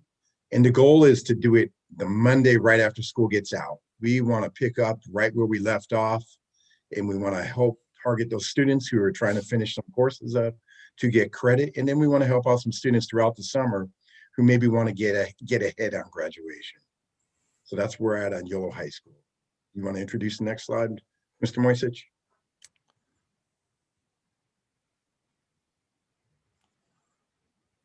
Okay, this is the K-8 site summer boost program that we're working on as a across the district. Each site, as you're going to see, each site is looking at having a program. This is beginning July 26th to August 6th, and it's Monday through Thursday, 8 to 12 p.m. in person and virtual instruction. And from 12:30 to 2:30 p.m. is when we are going to have teacher prep and teacher training.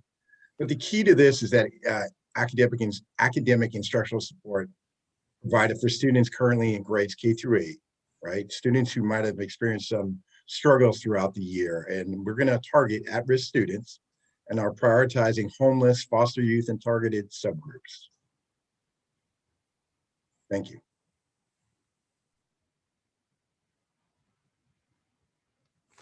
So Dr. Jay Burns has been working really hard with our high school staff on keeping our students engaged in athletics. We know how important athletics and VAPA and activities have been to our students.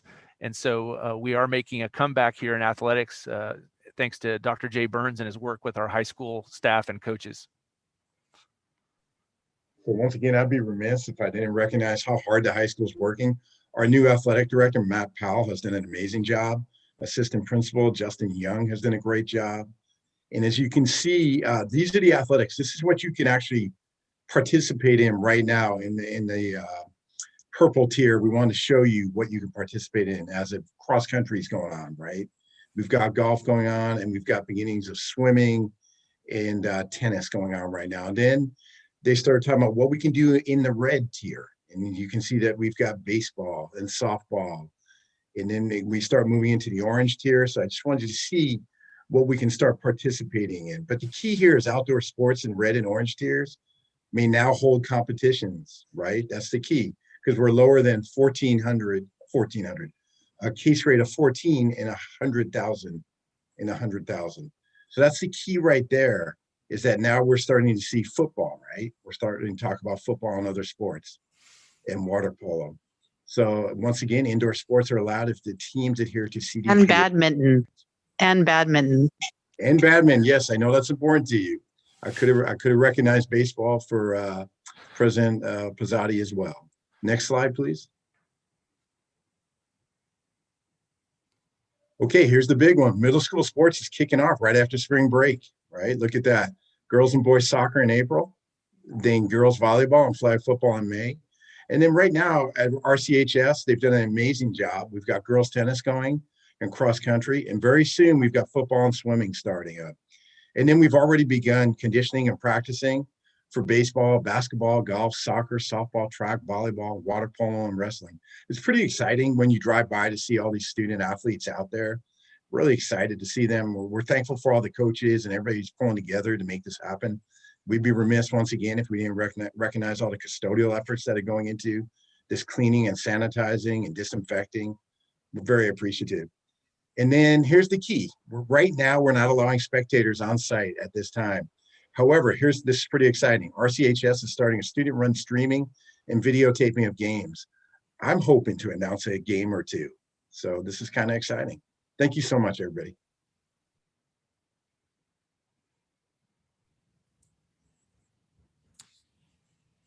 And lastly, we want to share that we are focused on planning for fall 2021. That is a big question for everybody, is what will our school programs look like in the fall? So we want everyone to know that our goal is to provide a full day in-person option for the 2021-22 school year, and a virtual only option will be offered as well.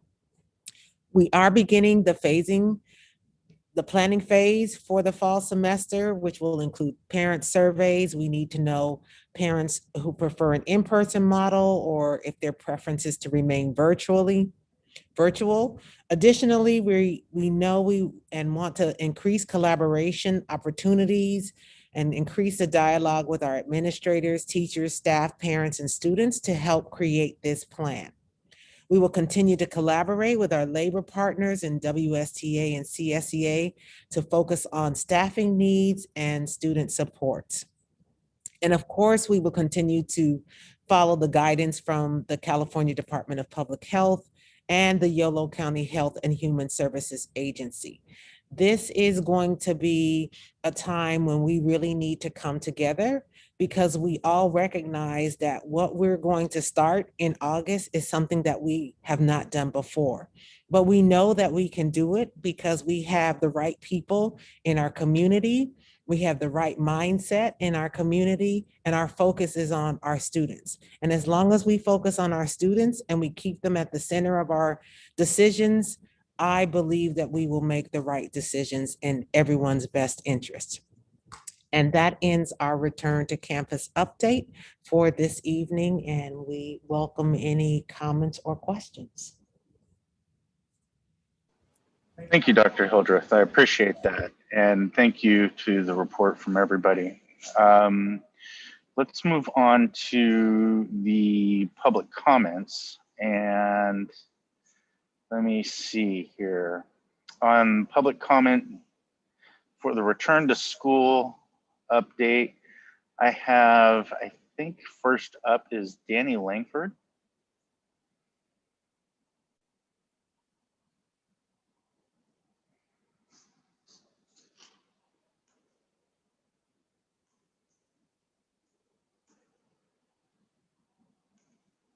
Is Danny Langford available?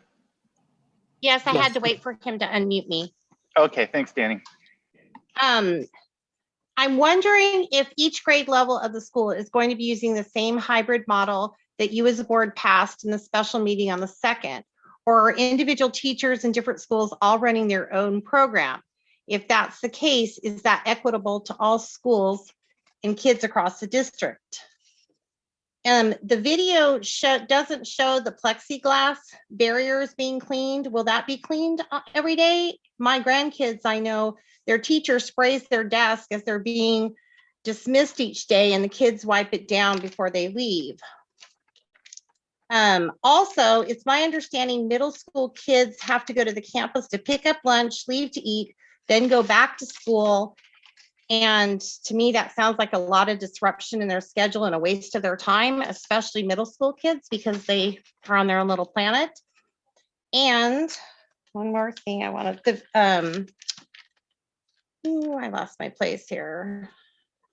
I have a concern of replacing of students of the in-person versus DL based on the surveys, especially for families that don't have internet capacities and didn't understand them, nor did they know they needed to get that back within 2 days. My family member showed me the letter from her kid's school, and the deadline was 2 days after they got it, and it said that if they didn't choose, that they would automatically be in distance learning. And if they choose distance learning and they wanted to change, they couldn't. So that's a bit confusing. Thank you.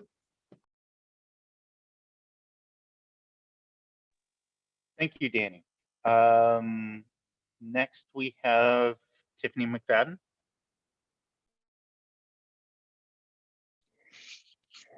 Okay. Can you hear me? Yes, Tiffany, we can hear you. Go ahead. Thank you. I'm not going to waste my time addressing the board tonight, since the esteemed president has made it clear my comments fall on deaf ears with his eye rolling and laughter during comments for me and my family. Tonight, I'm making a plea to the parents on the call, to the parents who, like me, are angry, disappointed, sick, and tired of this district failing to do its best for the students. This half-baked hybrid schedule is a joke. It's almost as though they want to present something so unworkable and ludicrous that parents aren't able to make it work. Then the district can say, we tried, but parents wouldn't cooperate. It's time more people raise their voices. Some people in this community have referred to us as the vocal minority. Indeed, perhaps some members of the board feel that way as well. But the WUSD March survey demonstrates that we are part of the vast majority that want our kids back in class and back in class full time. It's time for them to hear from you, from all of you. Time to let them know that we won't be silenced by the sad attempt to pacify us. Time to tell them that we need meaningful in-person instruction, not Zoom from school, that we need a solid plan for 100% in-person instruction in the fall with an option for a virtual academy. And we won't wait until July to find out. Please rise up and do not throw away your shot to be heard. Thank you. Thank you, Tiffany. Next is Kenna J. That's what I have on my Yes, list can you hear here. me? Yes. Yeah, go ahead, Kenna. Thank you, guys. Thank you for taking a last minute comment. I try not to do it unless I feel compelled. First of all, I do want to say thank you to each one of you. I have no doubt that it is a lot of work that's gone into this. To be tasked with the responsibility to be in charge of a community, in charge of our children, and what you feel is a guideline for their well-being is immense. A lot of us agree, a lot of us don't agree.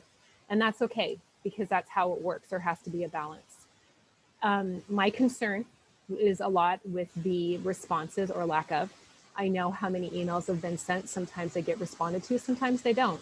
I'm wondering if there's a designated person that responds to emails, or it's just a pick and choose if you choose to respond to what we have to say. I would also like to ask everybody in this room and listening to this meeting, don't pat yourself on the back for this, because we all have to continue to work together to get back there for more. There's been a lot of blaming. There's been a lot of back and forth, and I'm going to get emotional because it really, really sucks. I am so grateful for the teachers for the effort they've done. I'm even more grateful for the people that have been on campus the entire time. As a nurse, and my friends that are still in the hospital and have been since day one working on this, don't ever come at any one of us with we put our lives on the line, because every single person did during this pandemic. So as we continue to go forward, can we please all work together and be more mindful? And what you're presenting, can we please have the data for it? Because somebody graciously shared earlier of all the districts and all the schools that have different models that are effective. So I think that we need to know where this is coming from, because I want to be so supportive. And I'm sick of emotion making decisions, and I'm sick of fear basing what's happening. Thank you guys again for your time. Welcome to the new members, and I hope we continue to work together. And please know that it's not necessarily personal. It's touched every one of us, and you can't tell me anybody in this community that hasn't known somebody, been affected by somebody, or lost somebody. So no more shaming, and let's try to work together, because we can be better. Thank you guys very, very much. Thank you, Kelena. We really appreciate your comments. Let's see. I don't think I have any more submitted comments. I don't have any on my side. I don't see any on mine either. Vice President Wong, did you see any? No. Dr. Hildreth, did you see any? Okay. Just want to make sure everybody is has their opportunity to speak. With that, let's move to board comments and questions. I'll go to Trustee Kirby Gonzalez. Okay, I think, hopefully you can hear me if I just take this off. Okay. Yeah, okay. Thank you for the presentation. And I have a few questions going through, and I want to be respectful of everybody's time. I know everyone here does. So one question would be, as we look at our mitigation strategies, could we have Dr. Sisson, our public health officer, who is guiding really that we work with in this work, come out, or somebody from her office, and look at our mitigation to see if there are places that it could be eased. I know that we bought the partitions this summer when people were in a rush and we thought we were going to get our kids on, and a lot of districts were doing it. And I would be interested to know if the science supports having that on every desk, or if those could be optional and we could put them, say, when there's in close proximity of testing. So I would be interested to know if we could have that conversation with public health as we open to look at our mitigation strategies, and if there's places that, of course, we want everybody to be safe, but that is who is helping dictate some of what we do. And would that be possible? Yes, I will reach out to Dr. Sisson. I did have a conversation with her earlier this week. So as questions come up, she has been very responsive and understanding that all of us are trying our best to work under the guidelines that we see change consistently. So I will reach out to her and get that information back to the board. Perfect. Thank you. And then another piece with that is I was talking to a parent just this week who is really worried about sending her high schooler because she was worried about the students following the mask rules on campus. And I think about our bus drivers, you know, who are at the wheel, and if somebody's not following the guidance, what tools they have. And so what do we say to family members like that? Do we have a matrix that will help support our staff if there's somebody who is not being compliant? Stan, you want to answer that? I know that's something you and your team have been discussing. Yes, thank you. Yes, we do have a compact of expectations that we have been giving, letting our parents know about, that talks about our expectations for masking. As you know, that is part of the CDPH. And what we do not have a matrix. What we really do have is we look at it through our positive behaviors in terms of teachable moments for students. And so we know that this is going to be a new experience for students and families. And so we have steps that we advise students when these types of events occurs. You know, we've had new students come to our learning centers, and sometimes the first day they have to get used to something and they're not sure about it. And the teachers or whoever is working with them in the learning centers, usually they will give them advice. They will show them how to do it correctly. And usually by the second day, it's usually taken care of, and we move on. Students are very resilient. And even though they may not have been in school in person for almost a year now, many of them are used to the masking procedures when they've gone out. And in the districts that we've talked to that have introduced a hybrid, it has not been as strong an issue as maybe people had thought before students actually came in. But we do have a compact, and we do also let people know that if there are certain safety issues that are occurring or reoccurring, that there is a possibility that those students may have to maybe put into a virtual program if they can't follow the safety guidelines. But we always want to work with people first. We have a progression, and there's different types of incidences. So we always work with our families, but that can be a possibility if students are refusing. We have not had that ever happen in our learning centers or our childcare or our SDC. We have never had anyone refuse or be defiant about our safety procedures. Great, thank you. My next question is for probably Director Briggs, and it's a question about bandwidth in our classrooms, especially for those who will be with computers at the middle school, high school. And do we have any concerns there? Do we think that they're supported enough? I do think it is. I do think it is supported enough because currently the issues we had, if we had in the past, was the amount of students on at the same time that are hitting the actual access point. So now being in hybrid, it's almost half of the students. So we're looking at 12 to 14 in class at time. So I don't see an issue with the broadband, with the data in the classroom. Okay. And thank you for the microphones and all of those tech pieces too. I think they'll be very appreciated. Thank you. Okay, I think as I look at my questions, my only last piece that I wanted to share in terms of I know that everyone is working very, very hard to make the scheduling work, and thank our principals for doing all of the parent information sessions as well.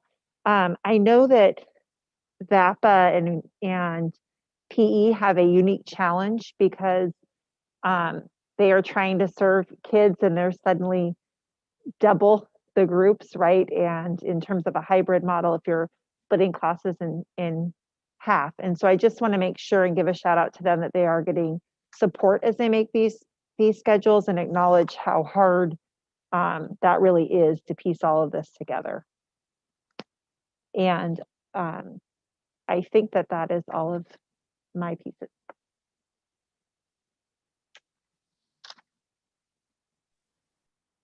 All right, thank you, Trustee Kirby Gonzalez. Trustee Barnes, do you have any questions or comments?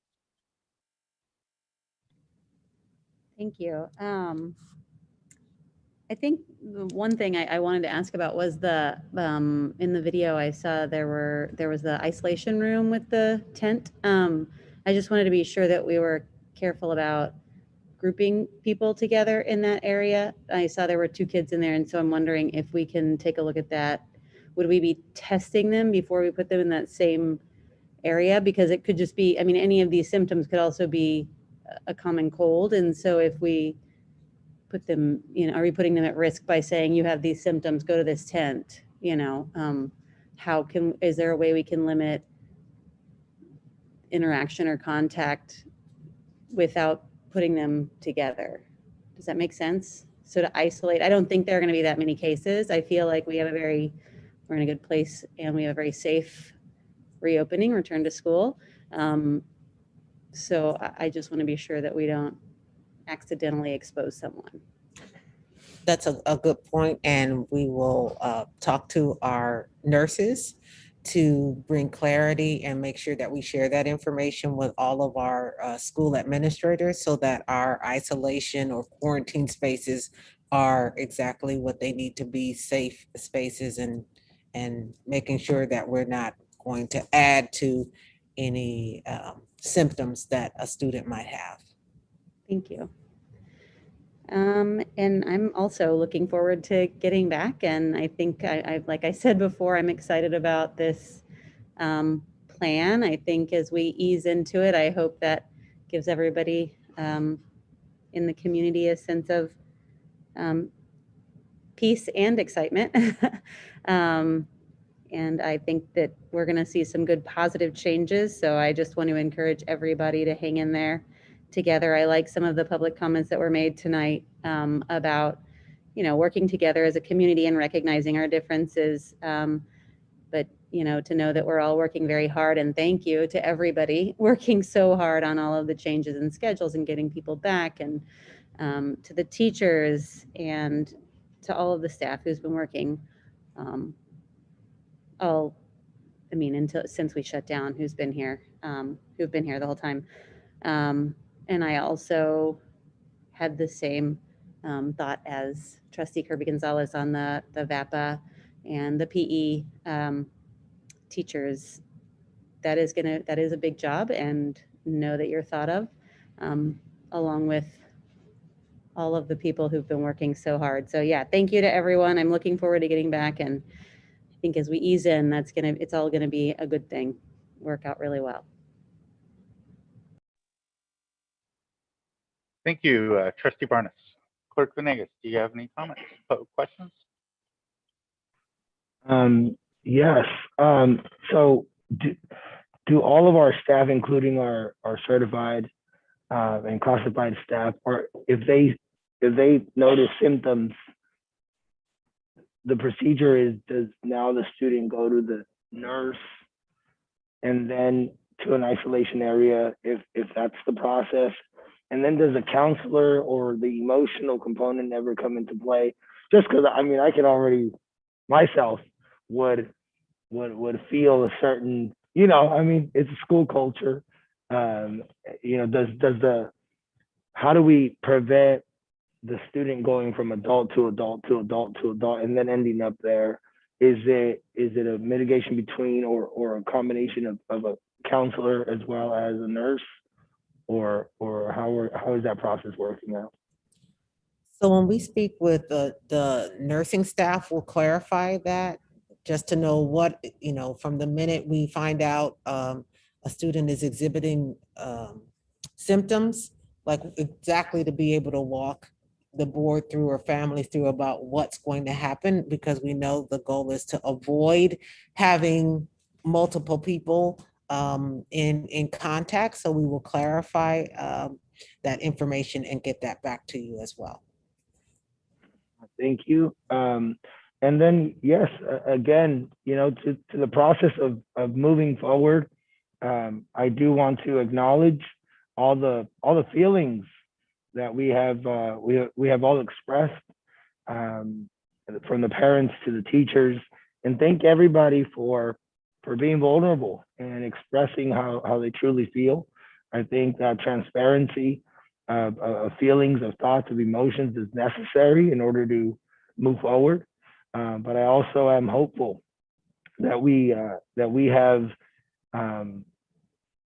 began to really, you know, choose a direction and decide that we are all putting our youth first and our students first. This past weekend, I had the opportunity to work with Travis Air Force Base, and one of the lessons that we took away from that day, which happens to be, we were talking about diversity and different points of views. So it aligns with the message that we took away, was that the same doesn't mean unified, which means that different shouldn't mean divided. And, you know, we are different. We all have a different perspective. But I feel that when we allow and acknowledge the feelings, we all have the right to feel. And even whether it's frustration or fear, ultimately, you know, we're thankful that we get the opportunity, like Dr. Hildreth said a year ago today, we all, you know, experienced a shutdown. And for the simple fact that we are here now, a year later, days away from returning to campus, it is a blessing in itself. And I personally am grateful to serve on this board, and know that any comments or feelings of any negative emotion, I personally do not take any of it personally. And I, if anything, I encourage the expression. Obviously, I love the positivity, but I also do encourage the expression, because suppressing emotions is something that we never teach our children to do. And at the same time, as adults, as working parents, and as a community, it is important that we remember that, you know, our youth is watching the way we interact with each other.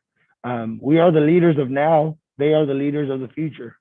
So let's continue to set the foundation for a stronger West Sacramento as we continue to move forward. Thank you. Thank you, Clerk Venegas. Vice President Wong. Thanks. I have a couple of questions, and it's probably a future presentation, but I think we've kind of asked for this before. In terms of how to beginning conversations with ACEs and childcare in our YMCA sites to actually address the needs of parents, working parents, quite frankly, right? For our middle schoolers, again, I think I'm the only one on the board who has a middle schooler and a grade school, so I'm coming to campus 3 times. How does that work for people? Meeting their needs, and just would love an update on those conversations with ACEs and YMCA and another program. For example, if middle schooler, you know, there are lots of folks, especially in our Title I school, that our older middle schoolers are taking care of our younger siblings, right? So just be mindful of that. And I also just unless you guys have an answer, Stan, I know that you and Rahale have been working on some different childcare options. Is this something that you're prepared to share at this meeting, or do you want to share that at a future, at our next meeting? We can definitely put together a presentation with more detailed, but what I can tell the board right now is we are working actively with families, with a lot of help from our principals in identifying people who need childcare during this time.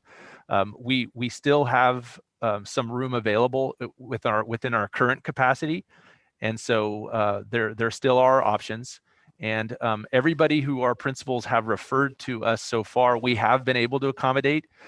Can't say we'll be able to accommodate everybody as we go forward, but so far we have been able to accommodate everybody. And we are looking at options to expanding our capacity, including using other rooms across the district that are not used by students at this current time. So we definitely realize this importance, and we are doing our best to increase this capacity. And I can give a bigger, more detailed report at another time, but I just wanted to make sure that the board understood that we are taking that very seriously and doing our best to expand our capacity.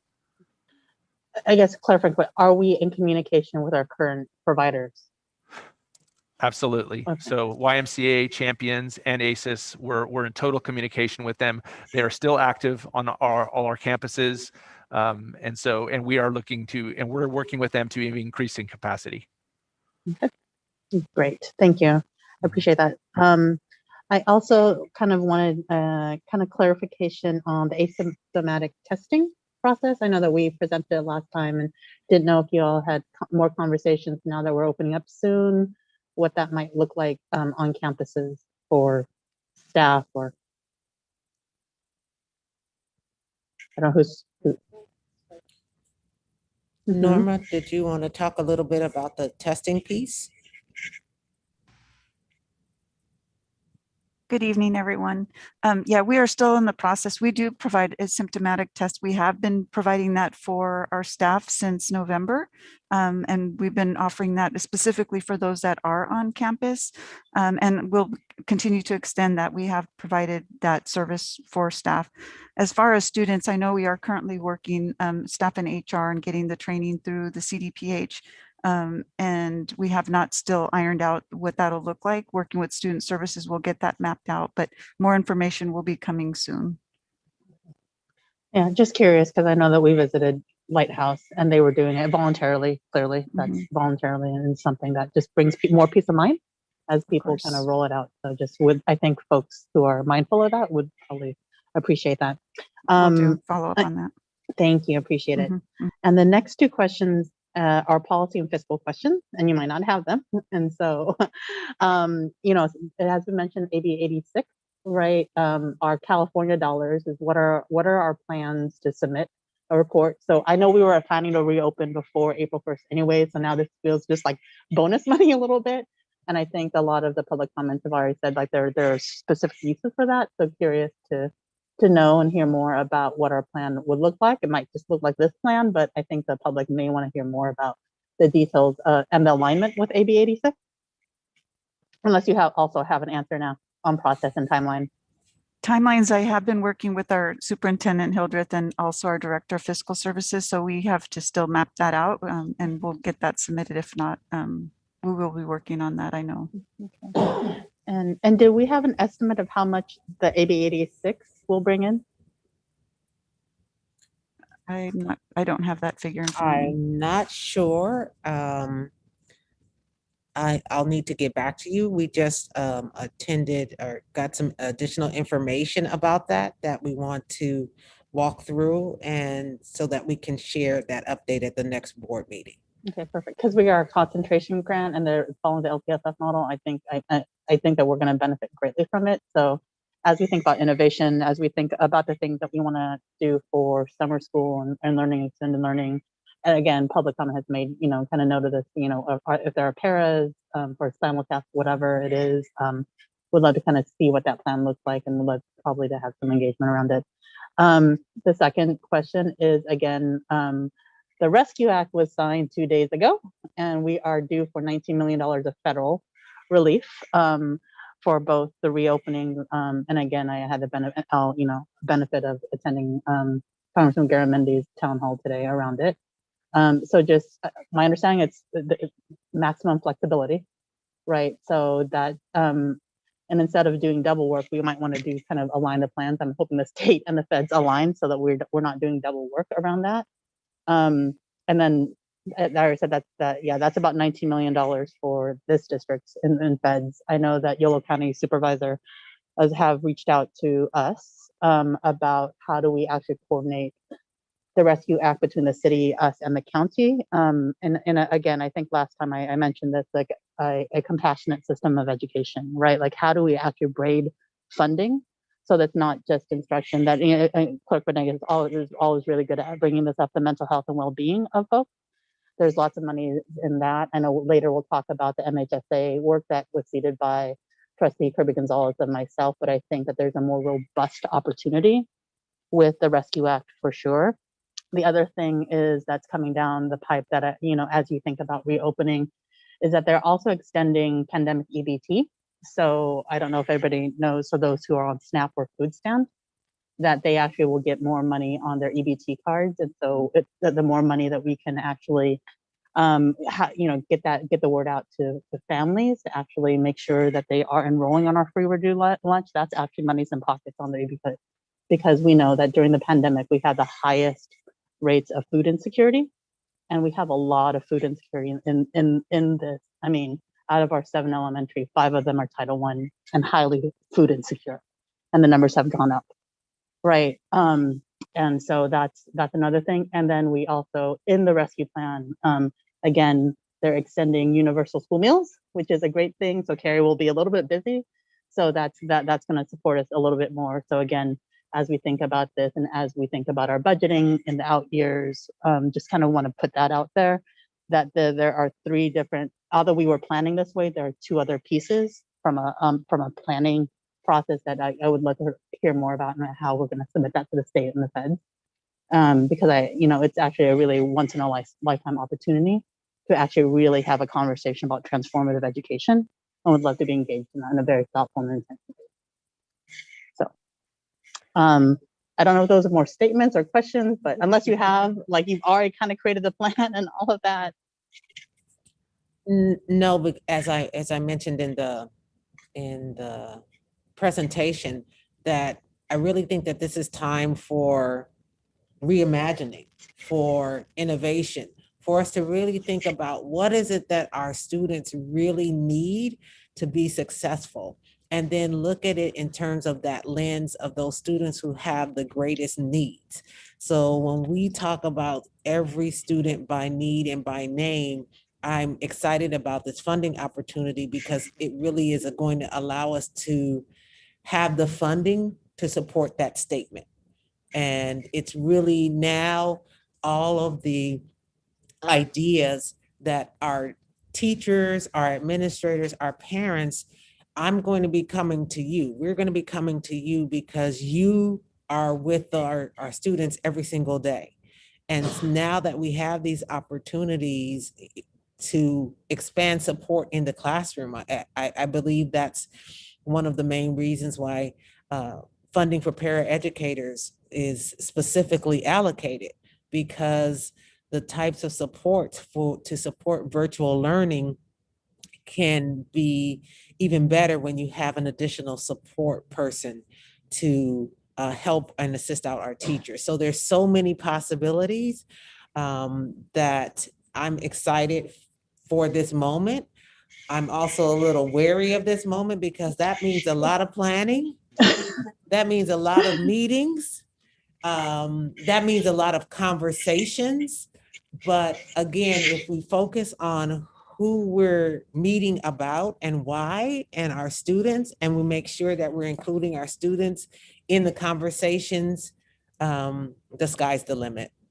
Yeah, no, I appreciate that. That was my other kind of comment, engaging students. Somebody, actually my sister in SoCal sent me a note that is that we are acknowledging the adults in the system. We also have to continue to acknowledge the children who a year ago on March 13th also shifted. And the trauma that they're going through, the trauma that they're surviving right now, in some cases, pretty dire. Just really acknowledging them. If we could take a day to acknowledge the students and what they've been going through. I personally, my children are extremely excited to be home, to go to school. And even if it's only 2.5 hours a day for 2 days, yes, mommy, I want to go to school.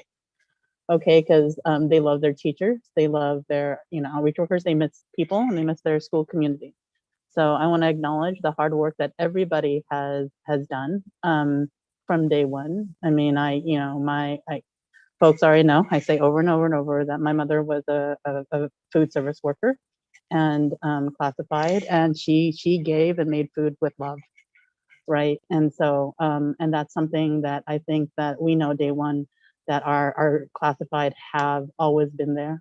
I would say WT's ride or dies, and I hear you, I see you, I acknowledge that, because that has been a personal story and struggle with my own family. The struggle between, again, not between unions, but really just acknowledging and I'm uplifting the hard work that you all have been doing, and the management and other folks who've been trying to kind of work this out, as well as the teachers who, again, I know have shifted and worked till midnight or past midnight many days. So we are definitely better together, right? And also, I guess lastly, I want to encourage us to think about ways we can engage the parents who actually also want to help, right? I know that we put a hold on volunteers. I think we put a hold on volunteers come to campus.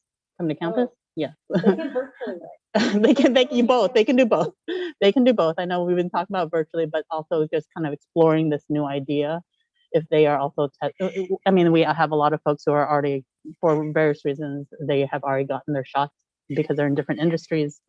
And so again, I know that there are parents who've spoken tonight and in earlier days that are ready and willing to help make this transition. So if we can think about the volunteerism in our community and how to engage that would be a good, I think, also partnership with our community members and how to make that happen.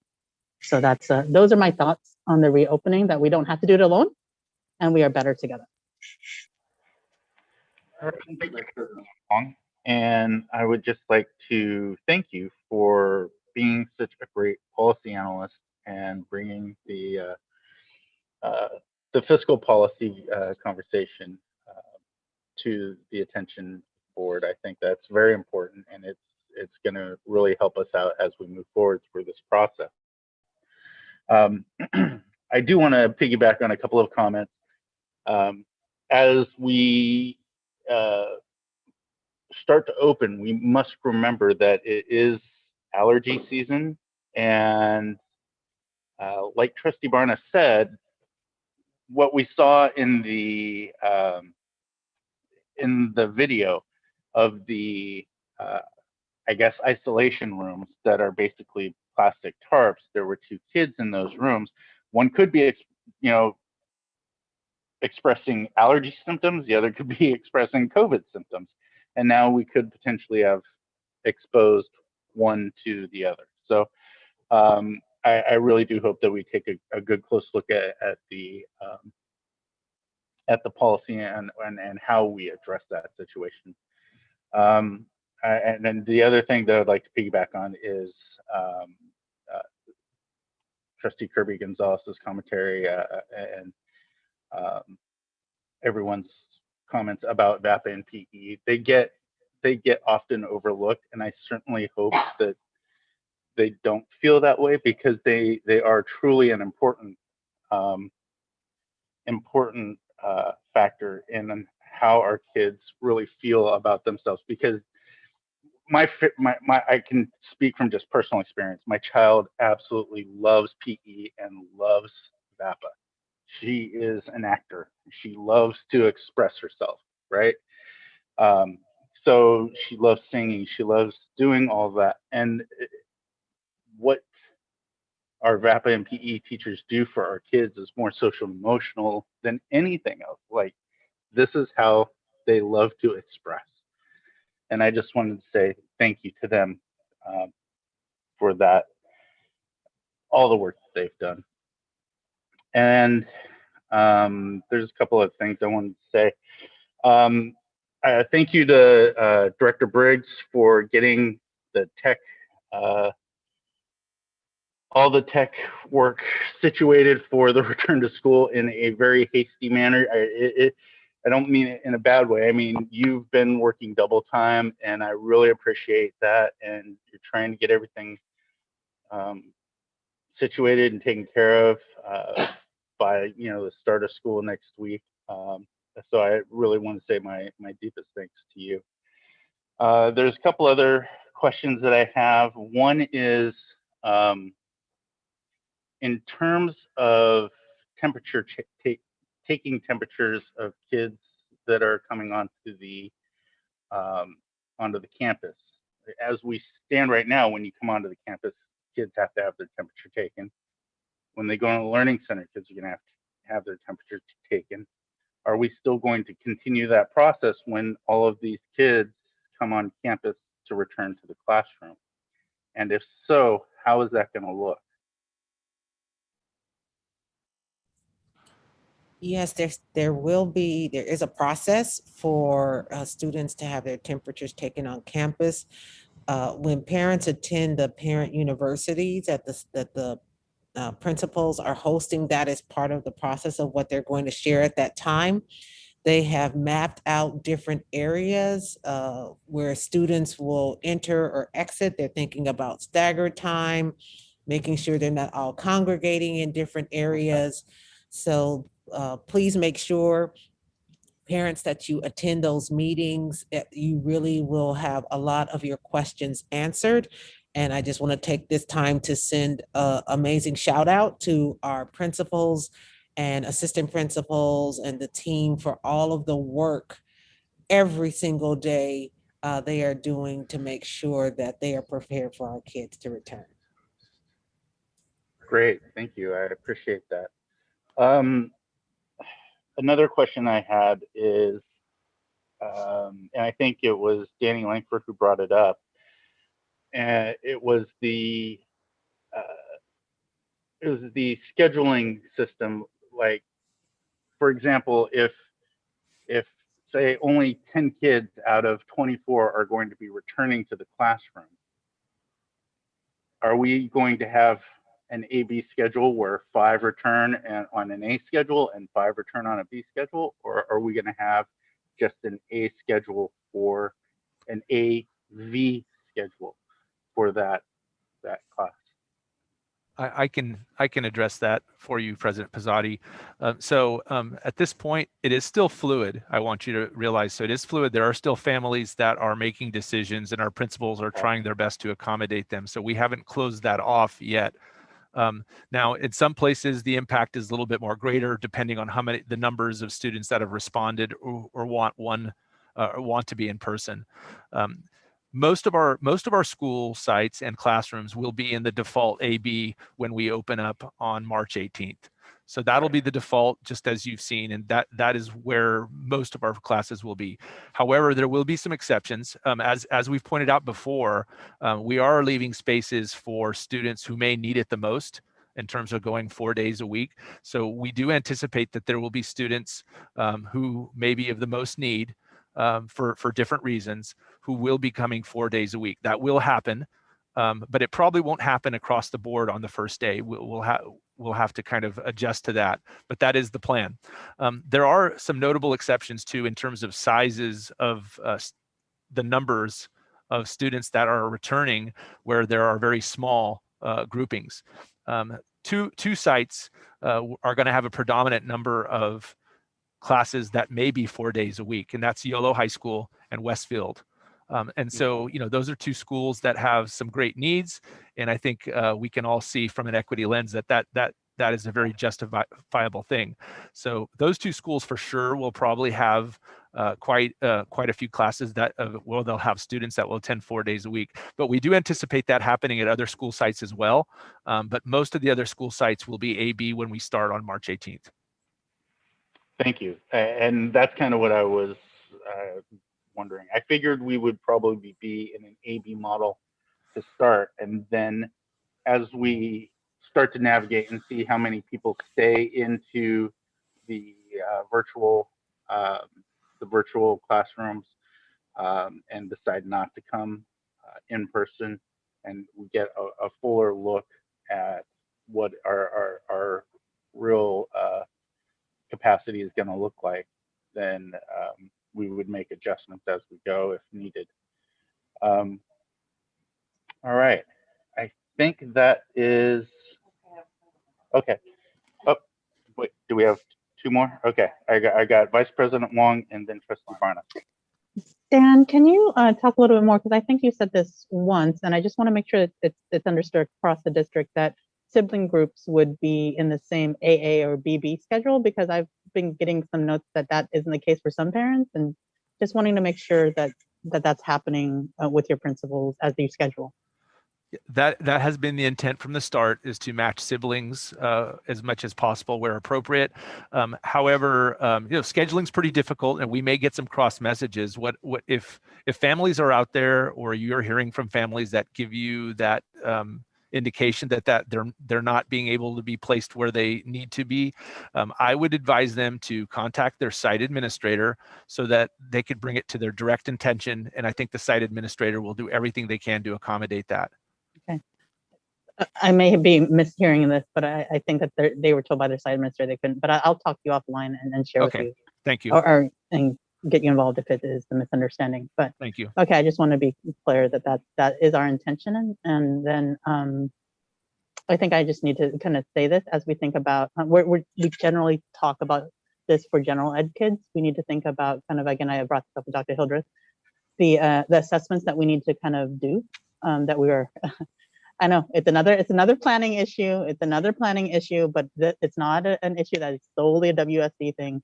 But I know we put a lot of the special needs assessment on hold, but now that we can come back on campus and do a lot more kind of robust assessments, we need to kind of, I want to put it out there that we probably should spend some time catching up, if you will, so that we like to follow the law, so we can be in compliance with the law and make sure that our kids with special needs, their needs are being met in this new model. Definitely, we will follow up on that. Thank you, Trustee Wong. And can I just ask for quickly a brief update? Do we have a backlog of assessments that we are working through currently? Are we catching up, or are we still, because we shut down for that block, like in November, we were doing or coming back for in-person assessments. We shut down. Has that created a bit of a backlog at all, or since we've been able to come back and do those in-person assessments, have we started to catch up? So yeah, the two big assessments that we've been doing are LPAC, and then also some assessments with students with disabilities. The LPAC assessments are difficult because there's so many that are needed to be done. And I know that we have that planned out, and we our EL coordinator, Stacy Tran, is working very hard to meet those needs. And, but she has it planned out for the rest of this year, this school year. And so we think we're going to be able to accomplish that. As far as some of our other testing with students that have IEPs, we have been backlogged at times since the start of virtual distance learning. So there have been times that we've been backlogged. I don't believe we're in a bad spot right now. I think we're doing okay, and we're holding our own at this moment. I think it will improve our as we bring more kids in person. I think it'll improve our chances for sure. But I do not think we're in a bad spot as far as that is concerned. I don't have the exact numbers. However, I know that Dr. Andre Phillips, good, he's on this call, and he can give you a little bit of detail right now. Yeah, when we initially shut down our in-person assessments, I believe it was back December 1st or in November. Yeah, we were already backlogged from the March, but right now we're not in a bad spot. We're catching up. We met with all of our psych, our speech, our OTs, so they're pretty excited about having students coming back. Especially when you can either do some pull out or push in, obviously not mixing or crossing the cohorts, just pulling out kids and be able to service them. And with our in-person assessment, there are some components of speech that are easier or better in person than virtual. But they've done a good job of holding a lot of those virtual assessments. And when possible, they called them in and pulled them in. So we're not in a bad spot. We'll get those numbers for you at another date. Great. Thank you, Dr. Phillips. And I didn't mean to put anybody on the spot. I just wanted to find out how we're doing in relationship to the number of cases that have been requested. Okay, Trustee Barnes, you had a question. Thank you. I was looking at the K-8 Summer Boost program, and I just wanted to be sure that we're including DI somewhere because I don't see it listed out. And I'm concerned about, getting resources for those students as well, and not putting that on the teachers necessarily during the summertime when they're going to need their recovery. And then also just want the parents who may or may not be wondering if that program is being considered for that summer boost or where that would fall. Thank you for that. That is being considered. That's actually being considered to be run during the time of ESY-EL summer school. So that's what we're looking at. However, we still have not staffed that yet. So that's still under consideration. But that is what we talked about, was doing it during that time, which is on Elkhorn's campus. Thank you. All right, thank you. Seeing no further, I want to thank everyone for their hard work in presenting and getting us ready. I know you guys have been in a mad dash to get us to the start of return to school. I also wanted to say thank you to our teachers and classified staff that are working feverishly right now to be prepared to have kids in classrooms. Everything you're doing, I want you to know, is truly appreciated. We all here really just want what's best for our kids in the community, and we just want to see those smiling faces back in the classroom or remain virtual, whatever is best for them. So I think now we can move on to board and superintendent comments. Superintendent Hildreth. Thank you. I just really want to emphasize that, again, if we think about where we were last year, or really for school systems, it was March 13th. That's a date that I think all of us that'll be just one of those dates that we think about, where were we on March 13th? And I remember I was, of course, not here in Washington Unified, but we were furiously working with schools and asking principals to, if the school was a one-to-one Chromebooks, then send all of the Chromebooks home with the students.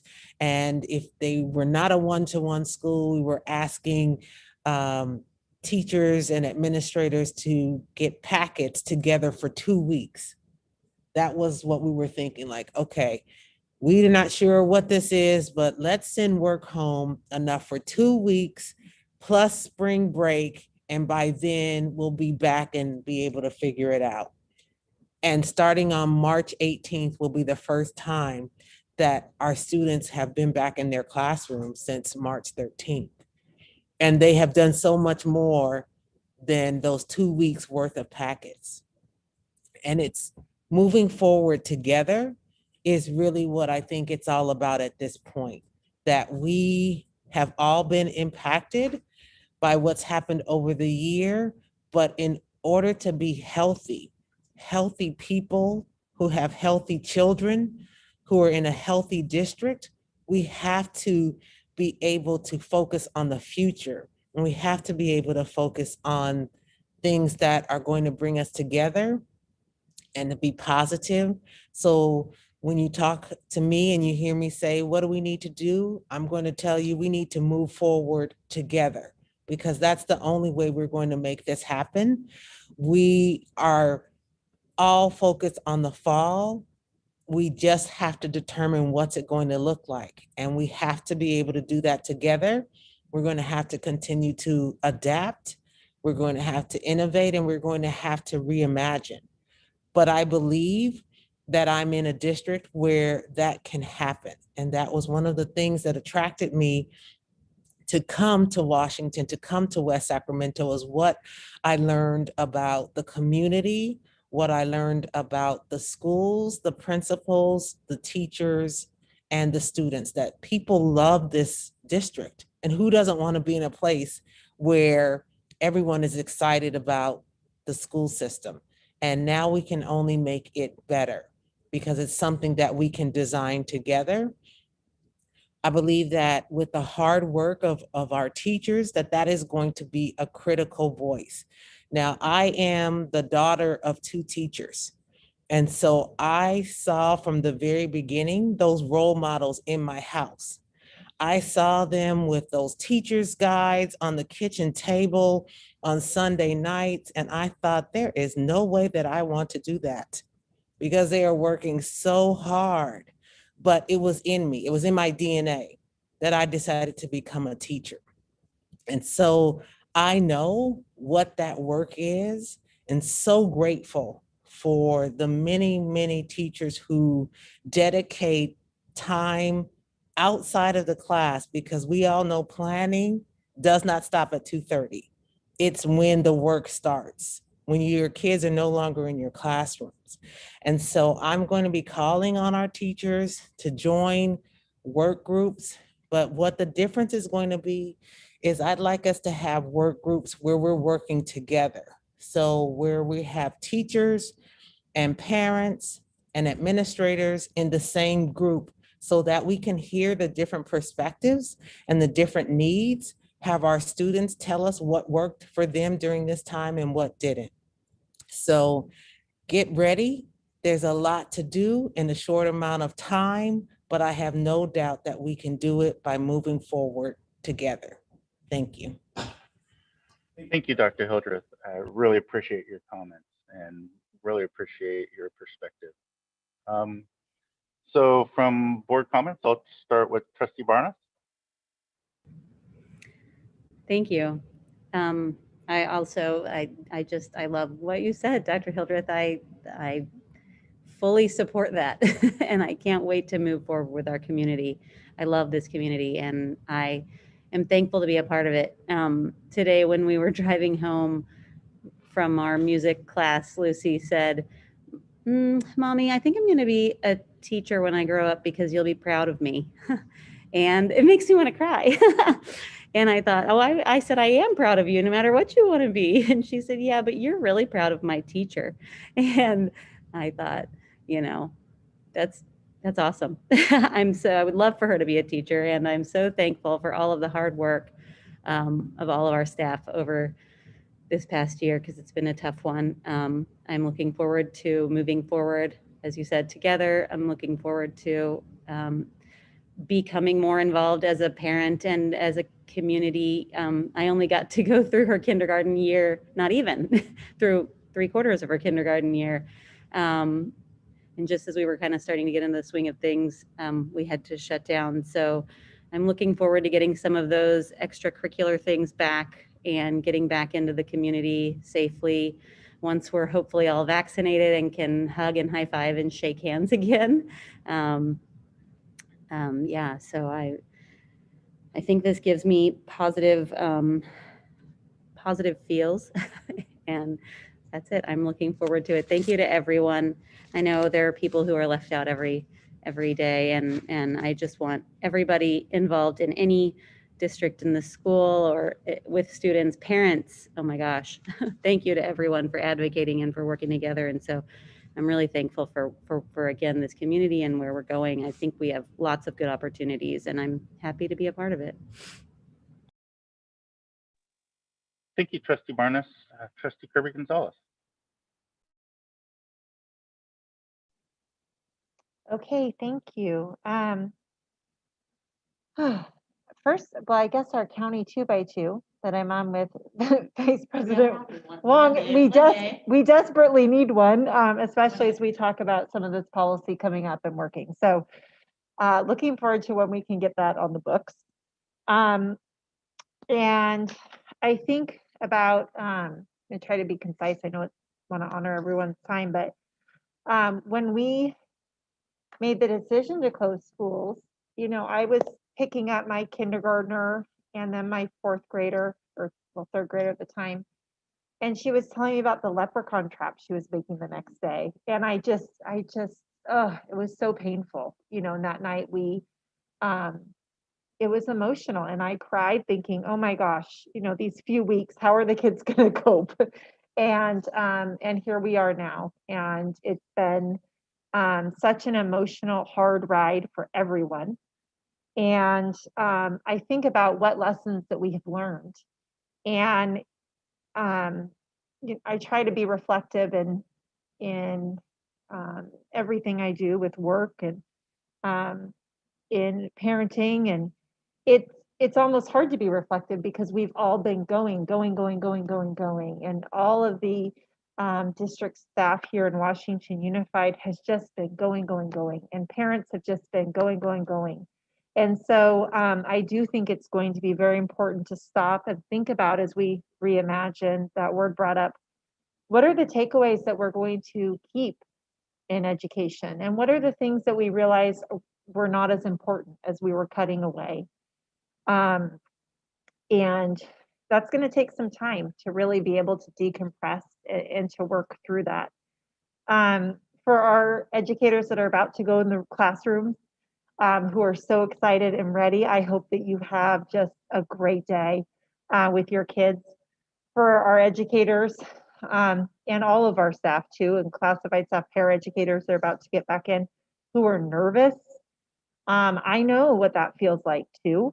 And it's okay to have those emotions. And I suggest blasting that happy music and getting in a good mindset and knowing that many safety layers have been put into place, and your health is incredibly important, as it is to all of our students.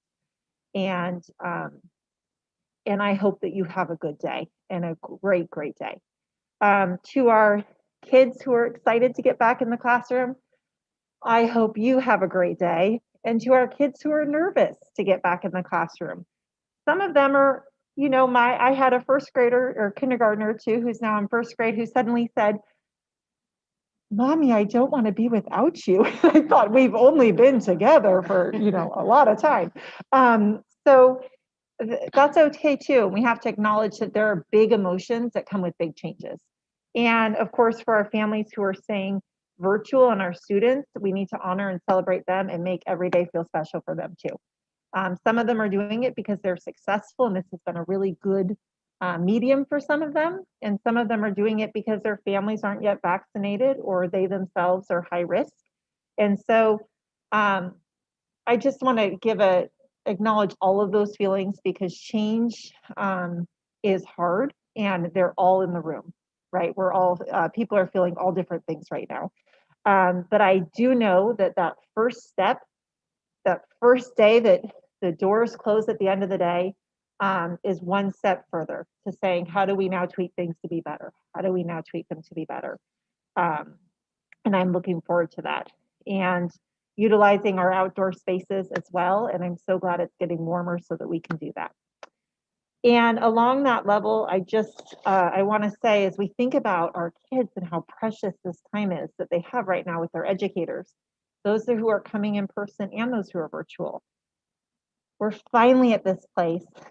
And now we look and we think, what could be, to me, more cruel? And that is using this precious time for state testing. And so I want to maybe throw out to my colleagues, and I may be a voice of one, but looking at maybe a resolution to share with our State Board of Education in terms of a waiver and advocating for a waiver for state testing. Data is very important, but very few people are in the room when students take this test. I've had the privilege or not of doing that for 17 years. And I do not think that this is the year to do that with our very precious time with kids. And I should say to parents, your teachers cannot advocate, we cannot advocate that you opt out. So I'm putting on my board hat, and you can absolutely opt out of that test. It's a very simple letter to your principal if you would like to opt your child out. I recommend having the conversation with them.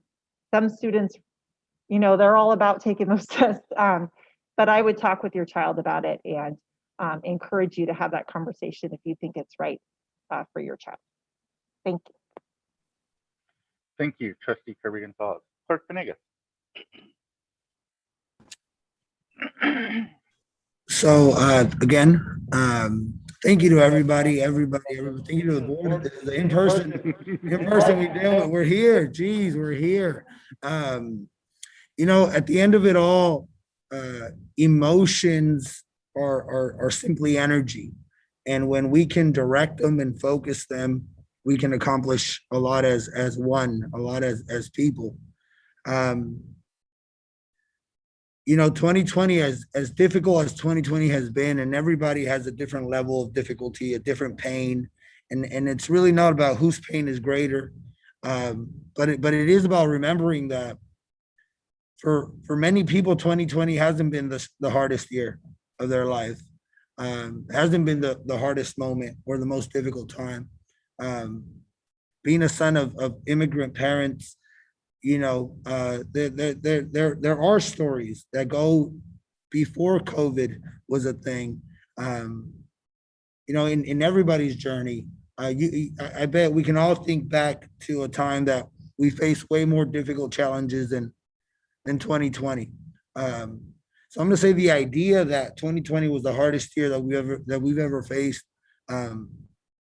I'm going to challenge and encourage people to think even before 2020 and how you made it through that and how you persevered. And as one, we've been so resilient to still be here and still look to serve and still have our students be excited to come back to school. So for those moments that we cannot find the motivation or find the resiliency within ourselves, let's look at our students, let's look at our youth. When we can't find it within ourselves, we can see it in them. They're excited to get back to campus. They have been learning on Zoom. The student that logged on the last meeting and talked about her teacher being glitchy, and still finding a way to deliver. Our students, our youth is resilient. It's why I'm decided to serve on the board here in West Sacramento, because we are a resilient people, and when we can align our energy, our emotion, whether it's frustration, at the end of it all, it's simply fuel. When we can align it, we can do a lot, and looking forward to a year full of fuel as we continue to feel that emotion and allow ourselves to simply direct it with discipline and making the right choice that'll benefit our youth and benefit our family, and ultimately rebrand our community as that resilient togetherness. And again, thank you all for expressing yourselves, for being engaged, and for participating in taking the necessary steps, because we do need to hear from the parents. We do need to hear from the students and from our staff. And again, together we're taking one foot in front of the other, and looking forward to day one back on campus. Thank you, guys. Vice President. You should look into Resilient YOLO that Yolo County Office of Education is doing. I wholeheartedly agree. There is a huge movement in that. I think all of my board colleagues have already, and Superintendent Hildreth have actually kind of dug into our why. This has not been easy work, right? And I know that we on this board serve, for our students first and foremost, top of mind and top of heart. And so I think it is right. Being a refugee kid and immigrant, I thank you for the reminder, because my parents came out of war. We came out of war. and I think I speak English okay. I always make jokes that I'm an English language learner. I think everyone says I speak English well, but in my mind, there's a huge insecurity when it comes to speaking, right? So thank you for all that you do for students, everybody. And with that, I know that it's 9:48. We have a lot to get done, so I'm gonna make it short because I think we've been, it's a pleasure to serve with the people who care so much and so deeply with the community. And I also want to reiterate that just like Clerk Venegas, I sit on this board and I encourage people to speak to us and at us, and I don't take it personal. You have a right. We are your electeds, and we are here to hear you and to serve the community the best as possible. And I always say it's a democracy. We do not always have to agree, and we do not always come from the same places, and it's okay. It's absolutely okay. So I appreciate each and every person who's actually submitted a comment on all sides, because it allows us to kind of get a clear picture of the argument. So for me, it's also not personal in that way, and I encourage it. So appreciate you all stepping up and advocating in the ways that you all do. Thank you, Vice President Wong. And I would just kind of like to piggyback on those two comments and say that I do appreciate the passion from our community, from our classified staff, from our teachers. I want you to know that you have all been heard. You've definitely all been heard, and we take to heart what you say.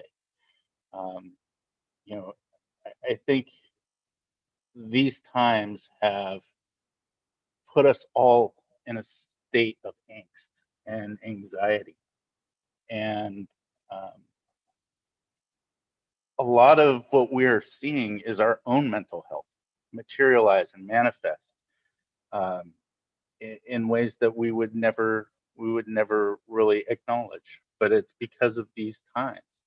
These are uncertain times. And I think it was Doug Neff who said in one of our board meetings, everybody needs some grace. We just need to breathe. We will get through this.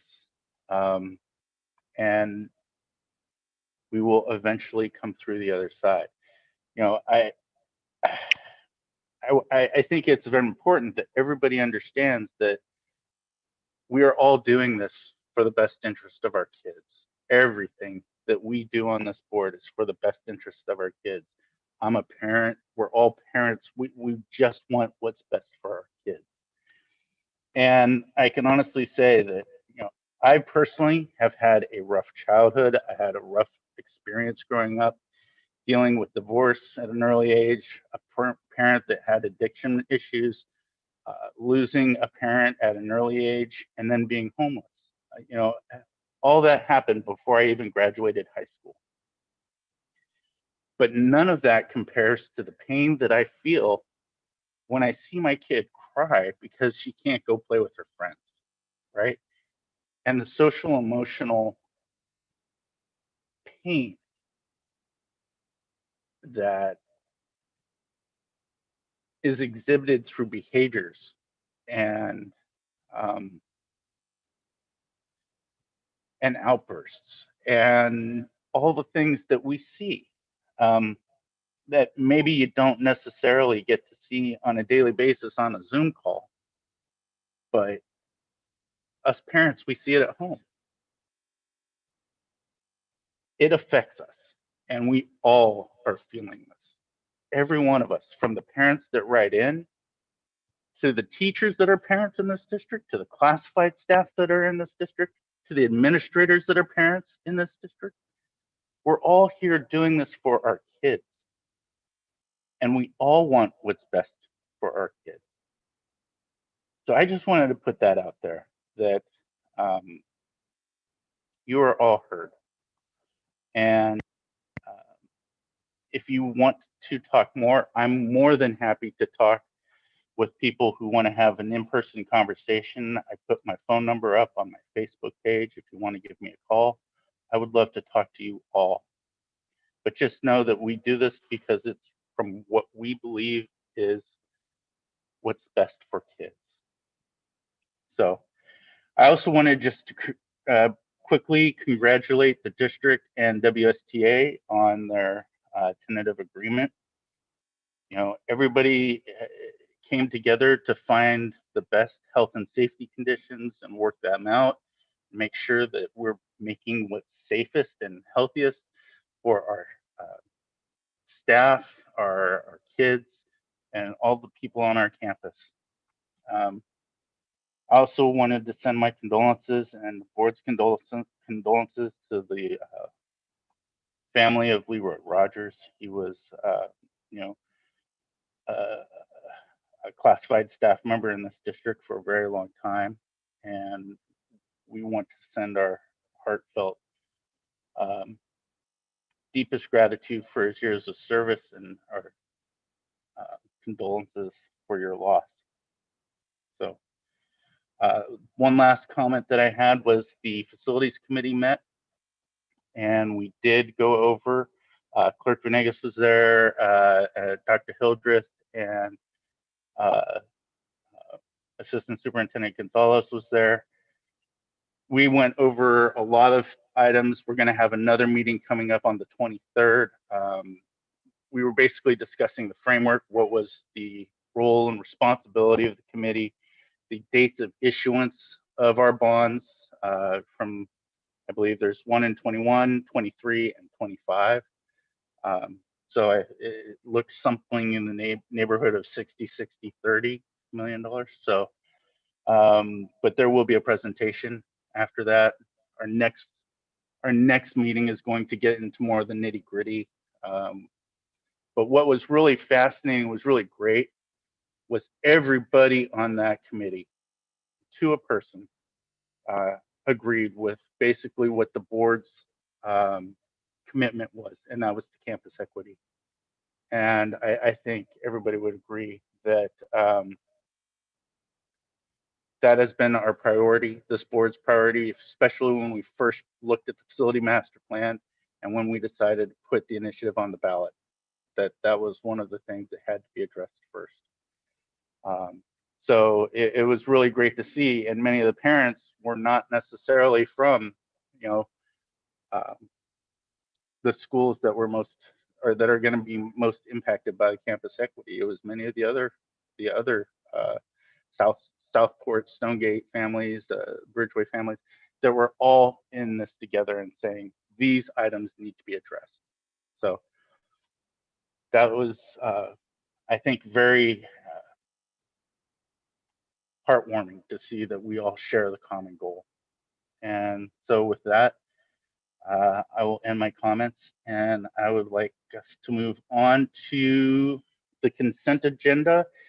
Can I get a motion to approve the consent agenda? I move. Moved by Vice President Wong, I'll second. seconded by President Gonzalez. Aye. Aye. Vice President Wong, Aye. President Kirby, Aye. and I too vote aye. Wait, before we move on, can I make a motion to extend past 10? Please do.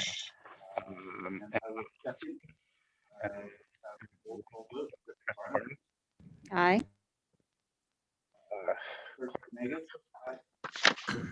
Vice President Wong, Aye. Trustee Kirby Gonzalez, Aye. And I too vote aye. We will extend beyond that. Okay, let's move on to Q1 action items. President Pizzotti, you're having some issues. I don't know if it's a mic issue on your end or our end, but you're cutting in and out. Sorry, so I just wanted to clarify that. Okay, I'm sorry about that. You can't hear me at all? Okay. Hang on. Let me switch out my microphone.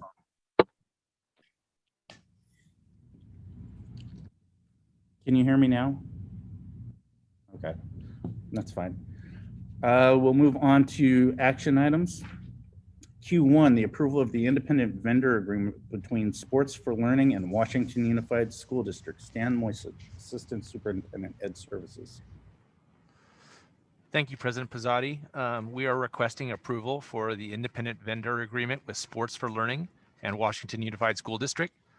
Sports for Learning We'll recruit, train, and hire college student coaches who can deliver an innovative blended social emotional learning and physical activity program. SFL, Sports for Learning, helps schools improve attendance, learning loss, and student social and emotional well-being by using a near-peer mentorship model where we recruit local college students to deliver a blended social emotional learning and sports program. And they measure the results through surveys and collecting school data.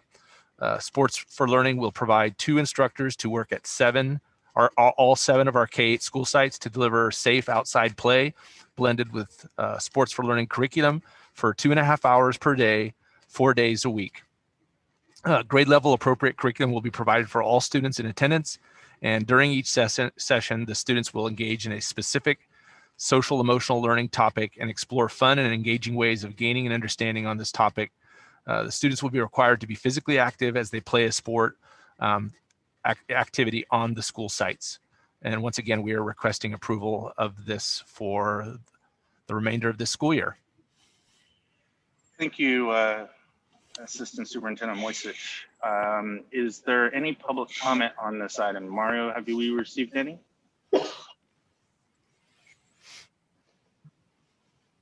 Sorry, no, I haven't. Okay, thank you. Dr. Hildreth, have you received any? I have not either. Vice President Wong? No? Okay, thank you. Do we have any questions for the board? I do, actually. Stan, quick question. It says 2 instructors to work across 7 campuses, 4 days a week. Or does that mean, is it a total of 14 or 2 only? Sorry for that confusion. Thank you for asking the clarifying question. It is actually going to be a total of 14 coaches. It'll be 2 at all 7 of our K-8 sites. Okay. Okay. Thank you for that, because I wasn't sure. I'm like, wow, they can duplicate across, sites. So thank you for that. They can run fast. It's a sports class. I don't know. That's very possible. So, and I also have another question is, how many students will they be able to serve? And is it a rotating, just out of curiosity, in a cohort? Typically, they serve between 16 and 18 students. So depending on AB days, they can serve different students on those days. So for example, if we had an AB group, they could serve the A kids on the days that they're there, and they could serve B kids on the days they're there. In some circumstances, they could have kids all 4 days. So, but they typically have, for safety and just being able to mentor the students appropriately, it's typically, they don't run too much higher than 18, although they can.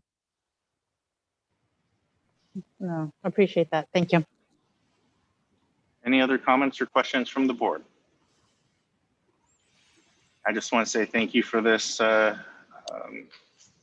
Stan. This is something I really appreciate in terms of sports and getting our kids to be athletic and learn extracurricular activity type stuff after school. So I really do appreciate that. With that, can I get a motion from the board? Moved by Clerk Venegas. I second. Second by Vice President Wong. Vice President Wong. Aye. Clerk Venegas. Aye. Trustee Barnes. Aye. Trustee Kirby Gonzalez. Aye. And I too vote aye. That measure is adopted.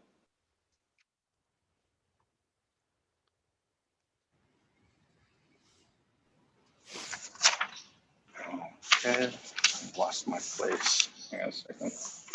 There it is. I got it.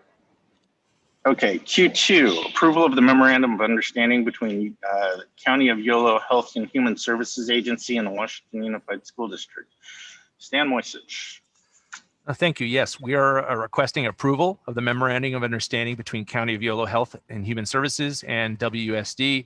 Washington Unified School District is continuing to expand and find ways to enhance the mental health continuum of care and mental health services throughout the district by partnering with Yolo County Health Services in accessing the Mental Health Student Services Act grant, or MHSSA. The primary goal of MHSSA is to provide school-based mental health prevention and intervention services and supports to students by adding staff and providing prevention and intervention services in locations that are easily accessible to students and their families.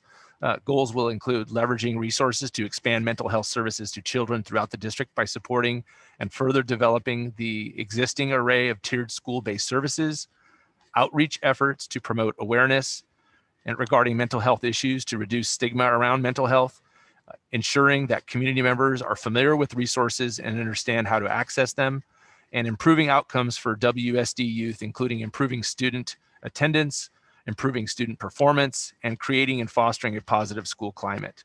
And we are requesting that you approve this MOU so we can continue and build this partnership with Yolo County. Great, thank you. Thank you, Assistant Superintendent Moisich. Do we have any public comment? No public comment on here.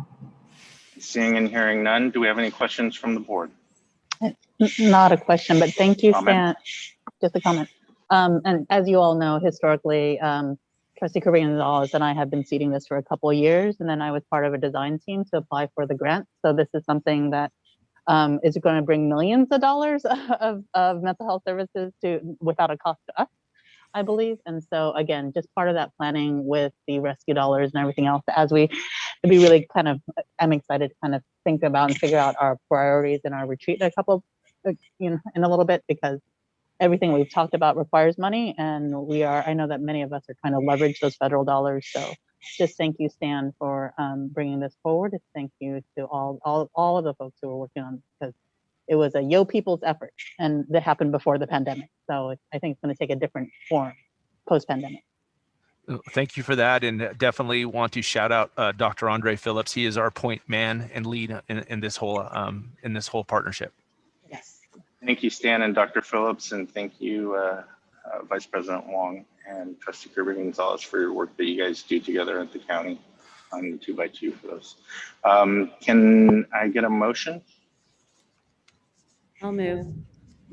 Moved by Trustee Barnes. I second. Seconded by Clerk Venegas. Vice President Wong. Aye. Trustee Barnes. Aye. Clerk Venegas. Aye. Trustee Kirby-Gonzalez. Aye. And I too vote aye. That measure is adopted. Okay, Q3. The approval of federal surplus eligibility application resolution for the Department of General Services Office of Fleet and Asset Management for Southport Elementary. Stan, you're up again. Well, thank you. We request approval of the federal approval eligibility application resolution for the Department of General Services to benefit Southport Elementary. The Department of General Services, DGS, Federal Surplus Property Program, allows state agencies to donate items directly to local approved applicants, such as Southport Elementary. Approved applicants are allowed to purchase from DGS at a significant discount, 10% of the original cost. This application will need to be renewed annually. The program also has a consultation feature. A DGS representative will meet with the applicant's representatives chosen by the applicant and create a wish list. This information is used to inform the applicant when such items become available. There is no requirement to make a purchase. The items available for purchase vary greatly. A few examples of items available for purchases through DGS are technology-related items, computer screens, printers, band equipment, kitchen equipment, a lot of different types of equipment. So all items purchased become property of the applicant.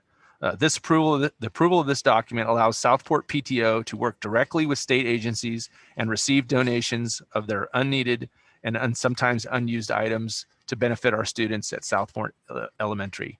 So we request approval of this application. All right, thank you. Is there any public comment on this item? None received. Okay. Do we have any board and superintendent comments? Just a thank you to the board for putting this together. Absolutely. Okay. With that, I'll entertain a motion. I move. Moved by Vice President Wong. I'll second. Second by Trustee Kirby Gonzalez. We'll start with Trustee Kirby Gonzalez. Aye. Vice President Wong. Aye. Clerk Venegas. Aye. Trustee Barnes. Aye. And I too vote aye. The measure is adopted. The resolution is adopted, actually. Okay, Q4. Approval and appointment of the Measure Z Citizen Bond Oversight Committee members. Norma Gonzalez, Assistant or Interim Associate Superintendent, Administrative Services. Yes, good evening once again.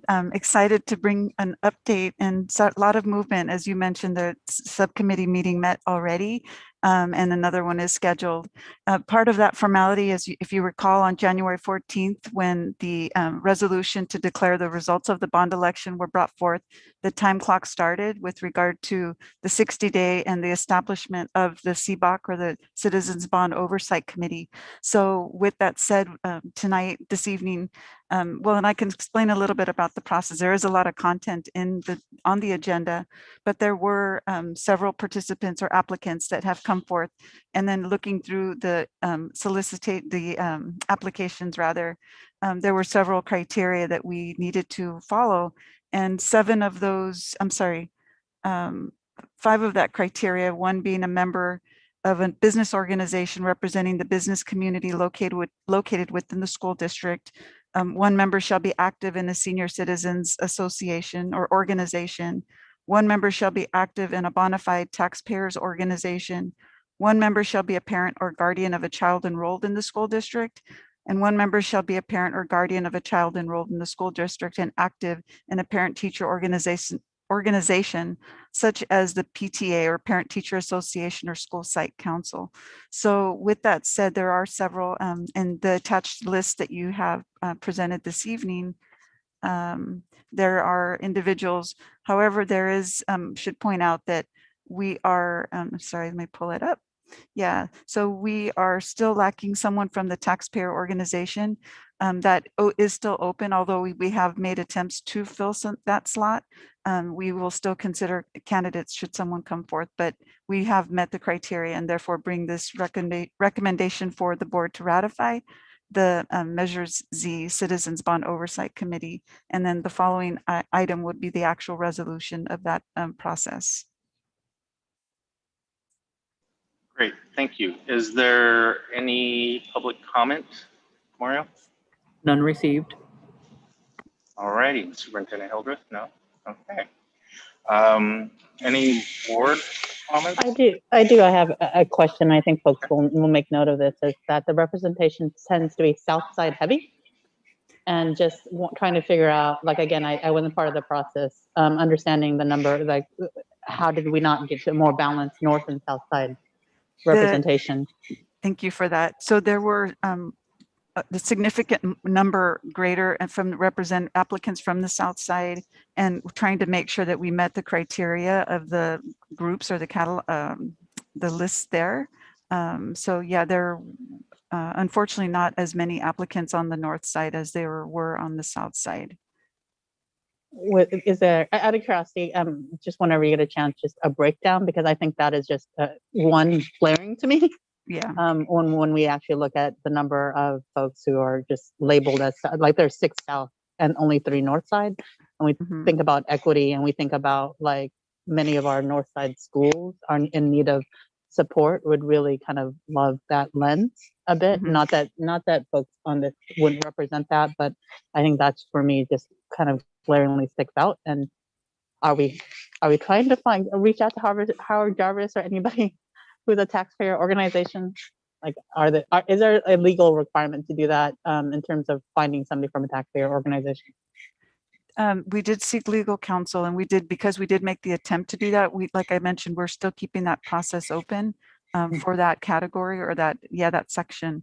But we can obviously still move forward because we have made attempts, and I believe that is listed. And actually, no, I think I might have that information as to the attempts that we've made to solicit applicants in this process. Yeah, just for full transparency, I think that might come back and just understood what that looks like and the legal counsel behind that. You got it. I will follow up on that for you. Okay. I don't know if there are other questions. Is there any other questions? I'll just say, thank you for the opportunity to not only represent the North, but also be on this committee along with President Pithadi. And I will make sure that I can do and take ownership and accountability to make sure I re-engage and inform our parents in specifically the North area to make sure that they are not only aware, but they are also encouraged to participate at a higher level. And also very hopeful and very glad that the individuals that were there during that meeting, again, seem to all be very aligned and on the same page. And if I could just distinguish the difference between the subcommittee and the CBOC. The CBOC is actually the committee that oversees and ensures the appropriate funding of the bond funding versus the subcommittee that's actually making recommendations based on this, the facilities master plan. And of course, you, the trustees, are ultimately the decision makers in this whole process. So just wanted to clarify that distinction between the two groups. So thank you. Thank you, Norma. Is there any other comments from the board? No? I'll just make President Pithadi the comment of, I think it's noted and important to look at who is representing, who's representative on these groups, absolutely. And I appreciate that. And also with that, I want to thank the people who all put in their applications. Here's also a call to action that somebody else can still, there's room for more to apply.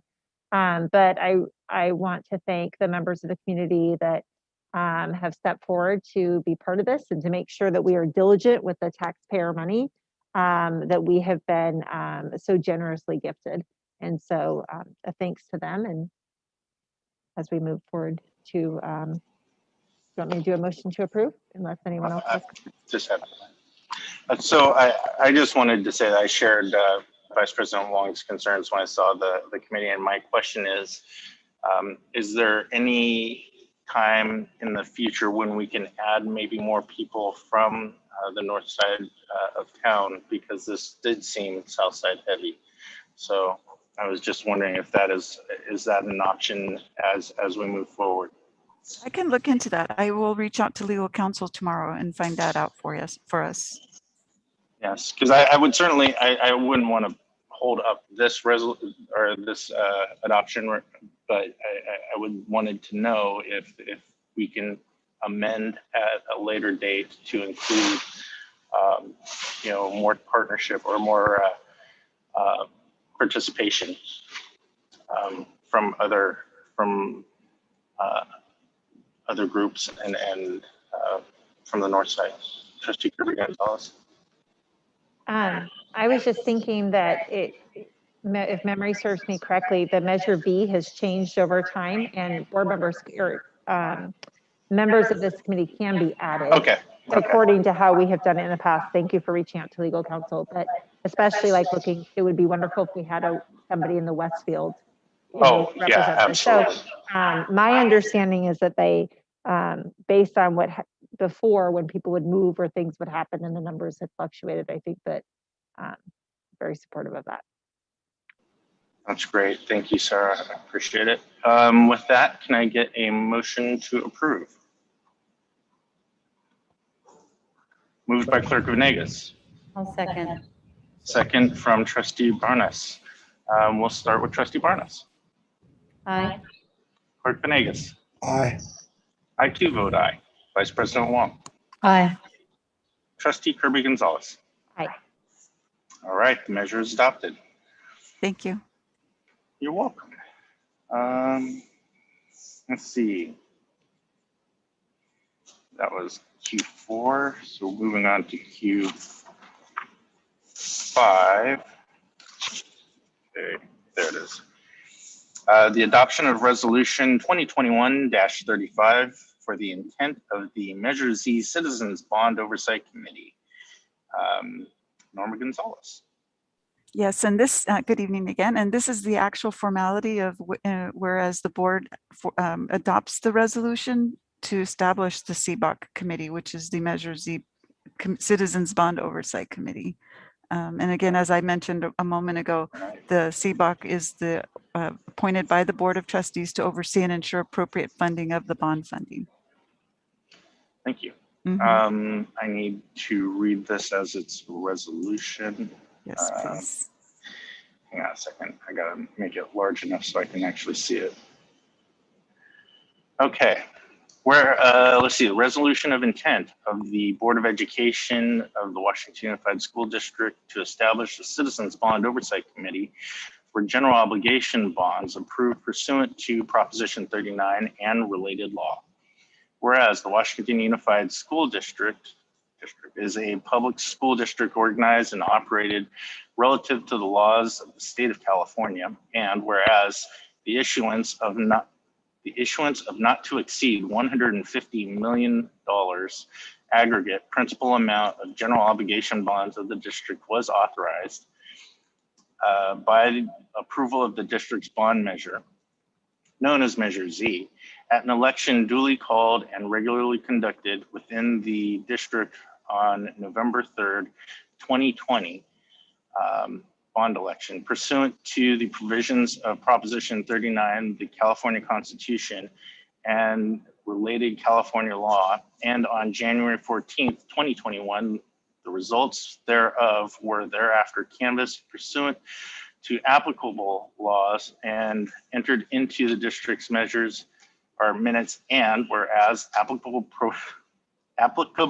provisions of the California Code of Education require, upon certain terms and conditions, the formation and adoption of a Citizens Bond Oversight Committee for the certain purposes relative to general obligation bonds approved pursuant to the provisions and requirements of Proposition 39. And whereas the Board of Education of the district included within the bond measure and pursuant to separately adopted board policy additional requirements and provisions applicable to the committee of the district, and whereas the board wishes to establish the committee and authorize the development of a policy, procedure, and or bylaws and other applicable guidelines to address the form, purpose, appointment, and related matters of the committee. Now, therefore, the Board of Education of the Washington Unified School District does hereby resolve, determine, and order as follows. Section 1.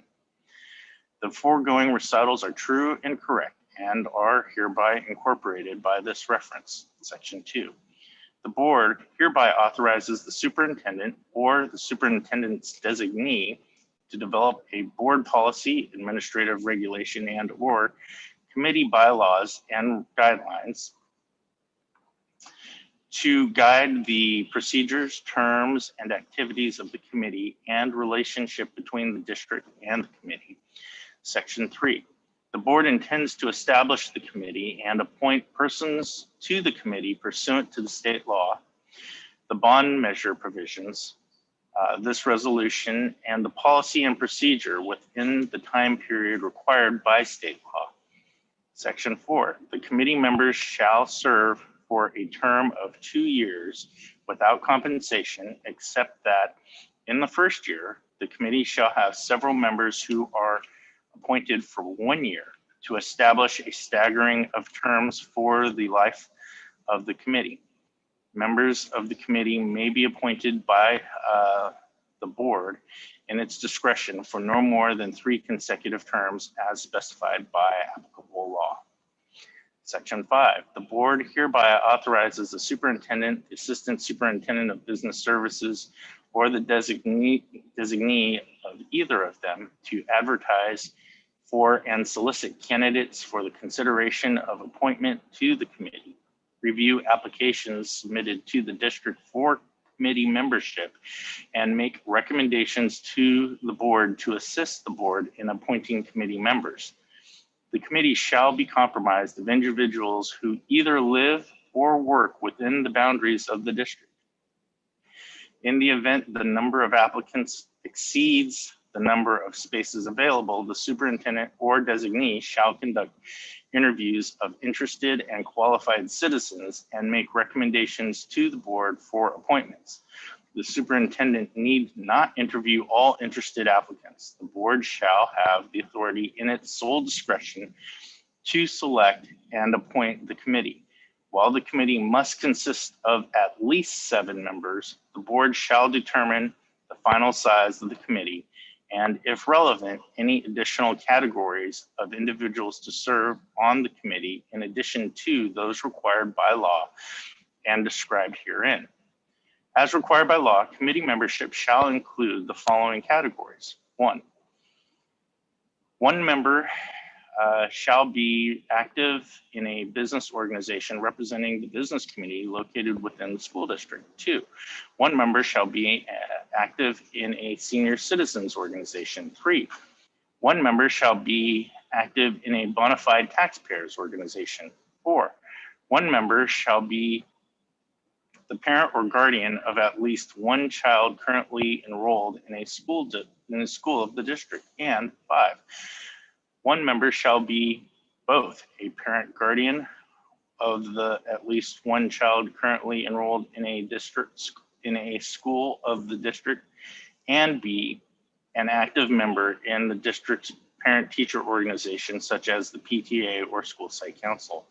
No employee or official of the district may be appointed to the committee. Additionally, no vendor, contractor, or consultant of the district may be appointed to the committee. Section 6, the purpose of the committee shall be to actively review and inform the public regarding the expenditure of bond measure proceeds, and the committee shall convene for specific purposes limited to providing oversight for such bond proceeds expenditures, including providing oversight for the following. A, to ensure that bond measure proceeds are expended only for the purposes described in paragraph 3 of subdivision B of section 1 of Article 13A of the California Constitution, and B, to ensure that no bond measure proceeds are used for any teacher or administrative salaries, other school operating expenses. Consistent with the requirements of law, the committee shall serve an audit function and shall not replace or impede the activity and discretionary decision-making of elected board members, district staff, or advisory committees. Section 7. In furtherance of its specifically enumerated purposes, the committee may engage in any of the following activities relating solely and exclusively to the expenditure of bond measure proceeds. A, receive and review copies of the annual independent financial audits performed by an independent consultant selected by the district. B, receive and review copies of the annual independent performance audits performed by an independent consultant selected by the district. C, inspect school facilities and grounds to ensure that bond measure revenues are expended in compliance with applicable law. D, receive and review copies of any deferred maintenance proposal or plan developed by the district. E, review efforts of the district to maximize bond measure revenues by implementing cost savings measures. Section 8, all committee proceedings shall be open to the public, and notice to the public shall be subject to the provisions of the Ralph M. Brown Act in Government Code Section 54950 exec all.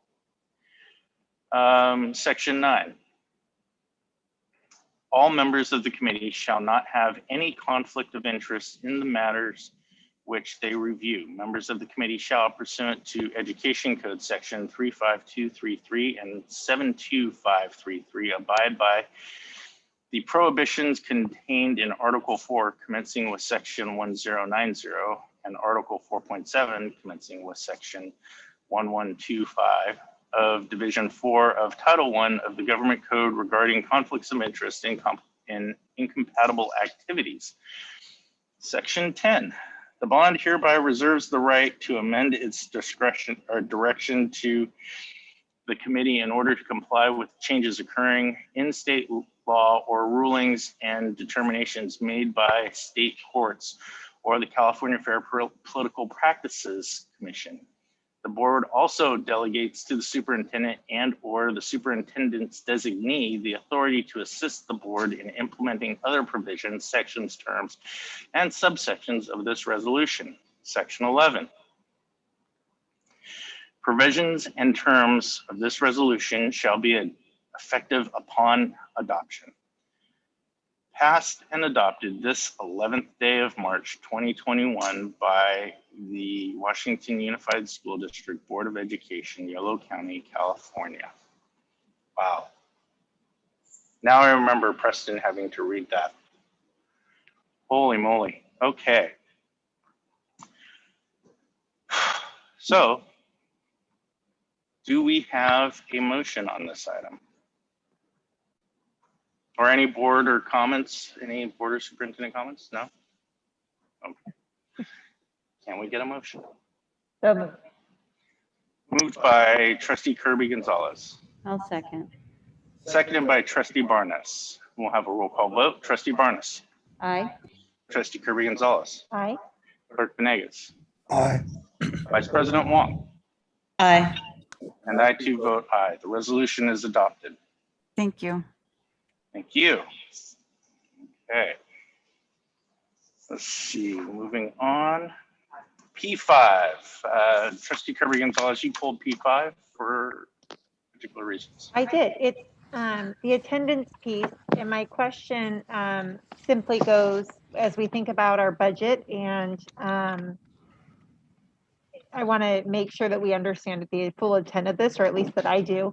Our last presentation, we were told that attendance in the morning, at least, was even higher than last year. And so my question is, how does this fit into our need?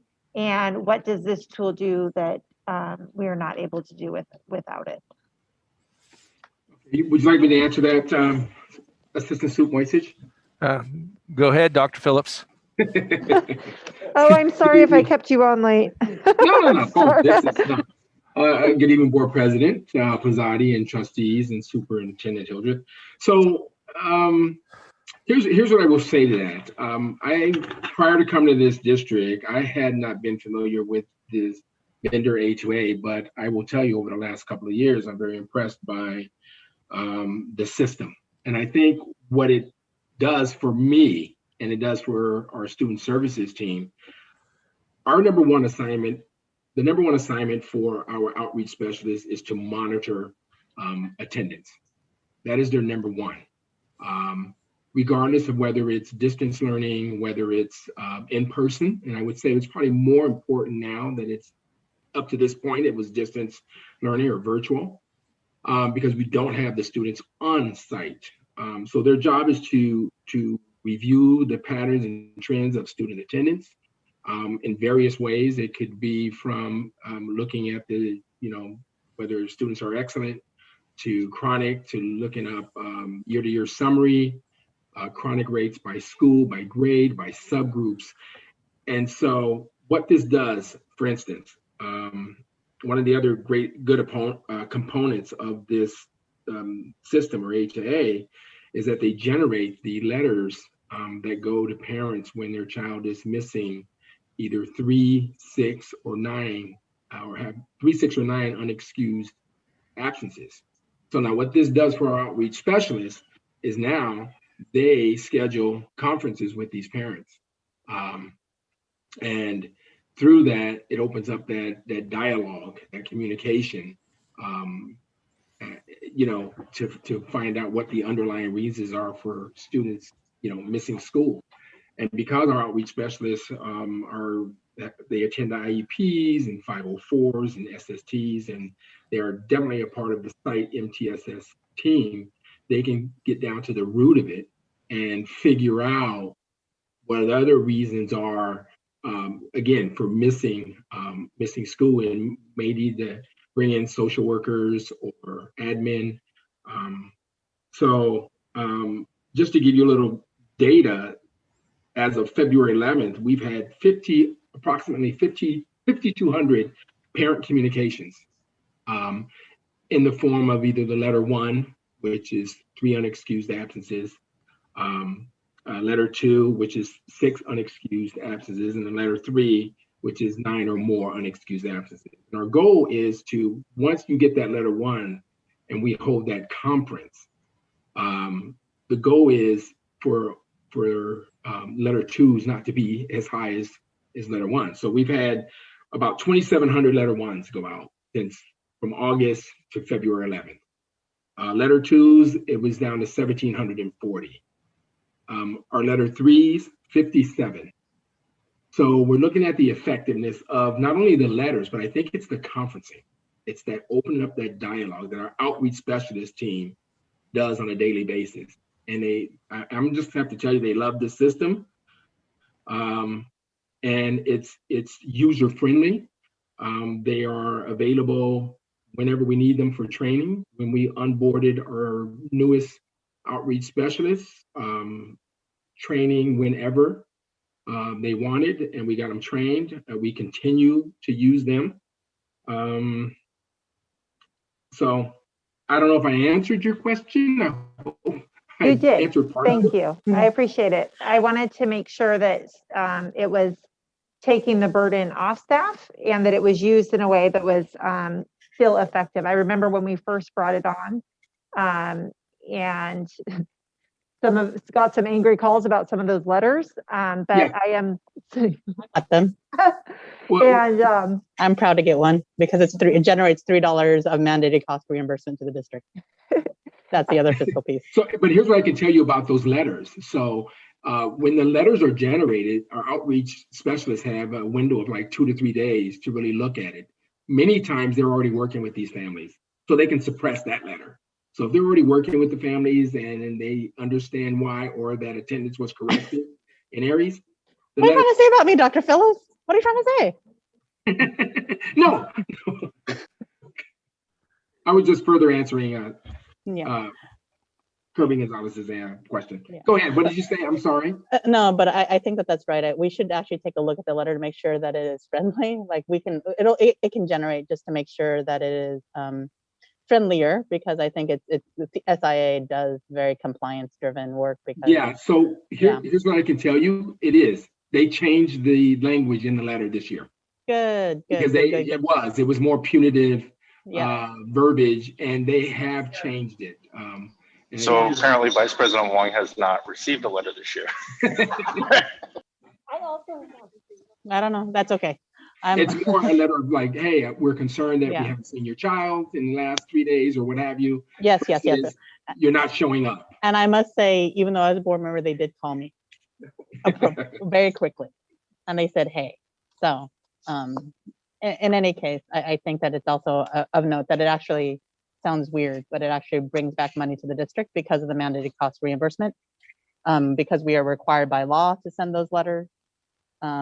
And it's just how it goes. So, and I don't know if you have the numbers on that, but having worked at SIA at Oakland, it during state receivership, it was one way for us to recoup money. So yeah, I'm not sure how much money is. I know. I'm just saying that my experience is that's why we used it, to recoup some dollars that went back into student services, hopefully. All right. With that, did that explanation suffice? It did. Thank you so much. I appreciate you staying on late for that question too, Dr. Phillips. And with that, I'll make a motion to approve. We have a motion to approve by Trustee Kirby Gonzalez. Do we have a second? I second. Seconded by Vice President Wong. We'll start with Vice President Wong. Aye. Trustee Kirby Gonzalez. Aye. Clerk Venegas. Aye. Sorry. Trustee Barnes. Sorry. Aye. And I too vote aye. Is that a symptom? It is a symptom. Sorry. Stay way over there. R1, Board Governance, Day 2 of the Board Governance session. Is this Superintendent Hildreth? Yes. Thank you, President Pizzotti. We, as you all know, we needed to change the dates for our board governance sessions. The first one was supposed to be last week on March, what was last week's date? March 6th. And we needed to reschedule. So our first session will be on this coming Saturday, March 13th. So we need to reschedule day 2, and we have 2 date options. Either April 10th or May 8th are the 2 dates that our contracted facilitators at Beacon Results are available. They suggest it's better to do it closer to your day 1, if at all possible, but they did want to propose those 2 dates. And so I wanted to be able to hear from the trustees, what's your preference before, so I can confirm.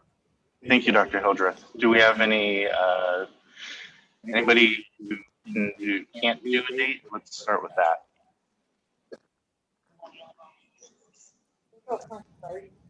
April 10th and May 8th.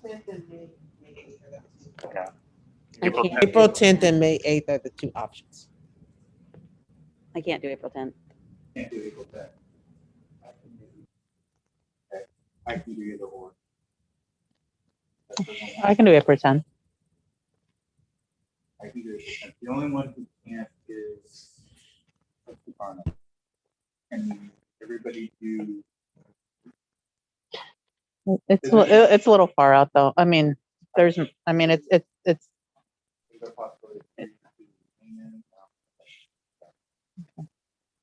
I think last time we had a retreat, there was one that we didn't have everybody.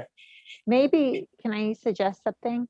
Maybe we look and see if we could do the May date too, and then show the consultants coming in. We can either have 4 of us on this date or all of us on this date, and see what they think as well, maybe. I mean, you certainly can tell them. I think it's still our decision, ultimately. I mean, it is our decision. I mean, the only hesitancy that I have is, you, me, Sarah, have been through this one, and the 2 trustees that have not.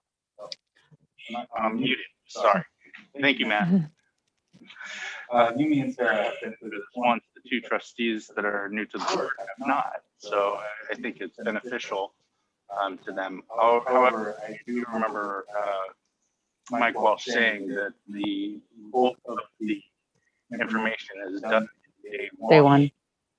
So there's generally some leftover stuff to do in day 2. There might be a little bit. Yeah.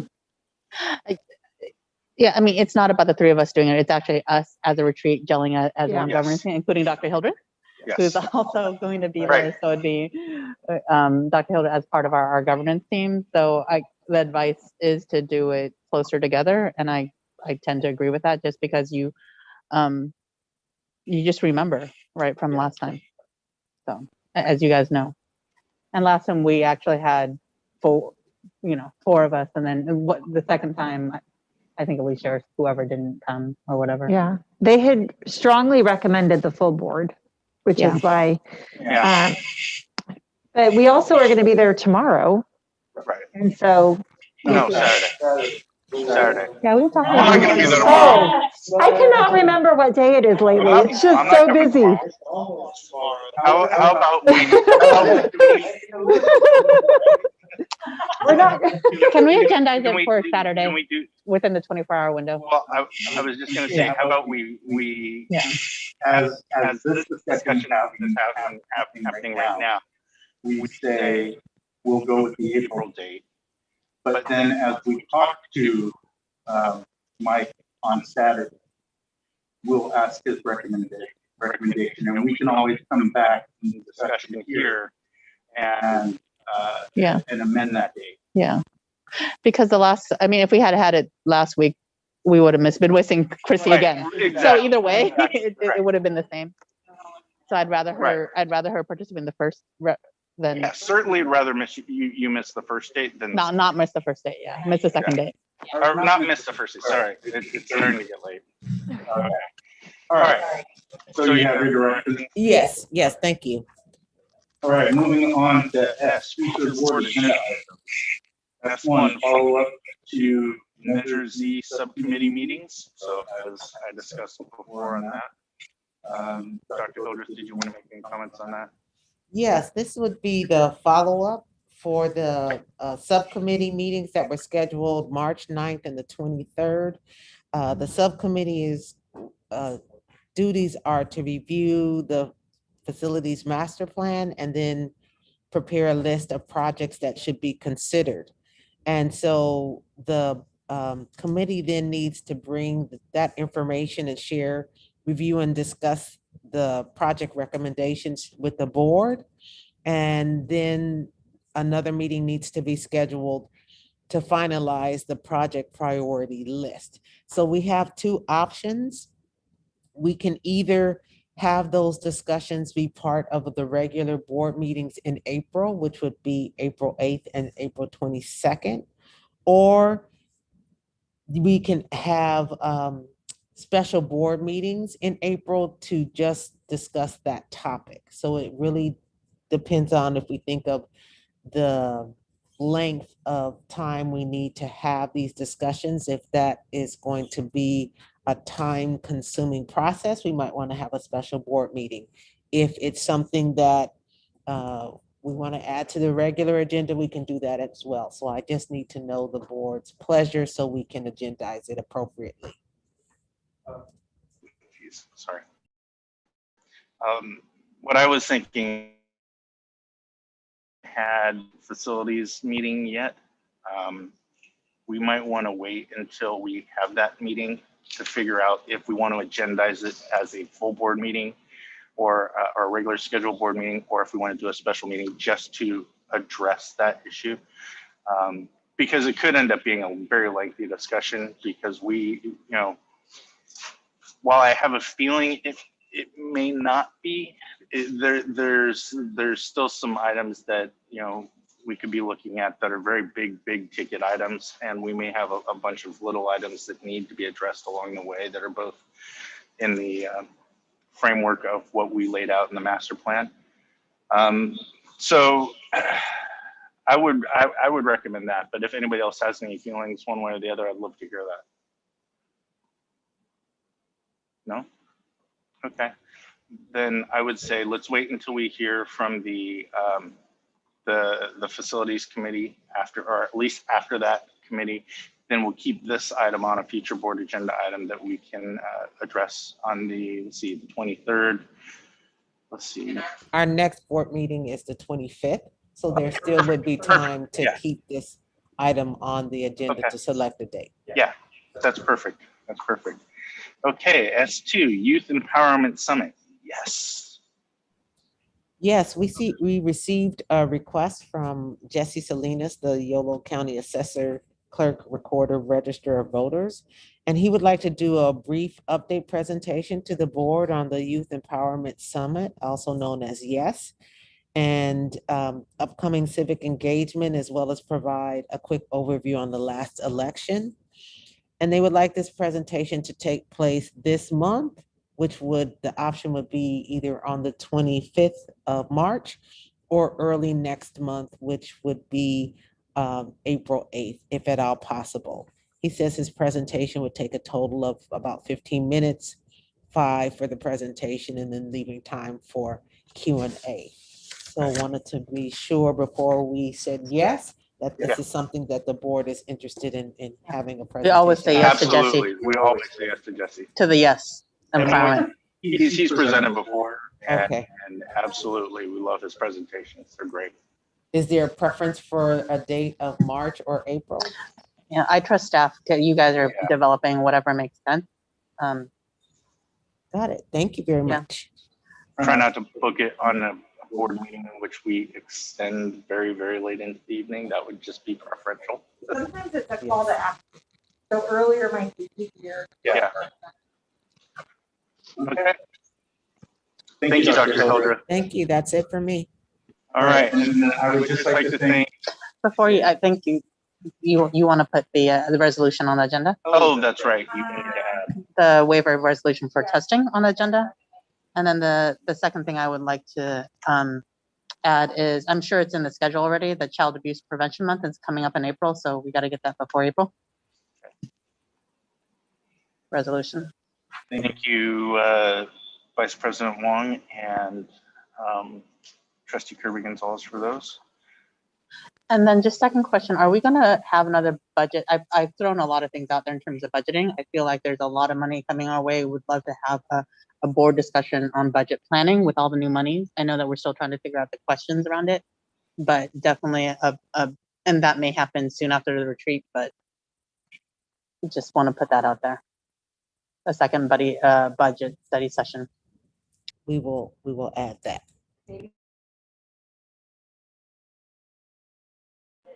Right. COVID stimulus money. Right. Yeah.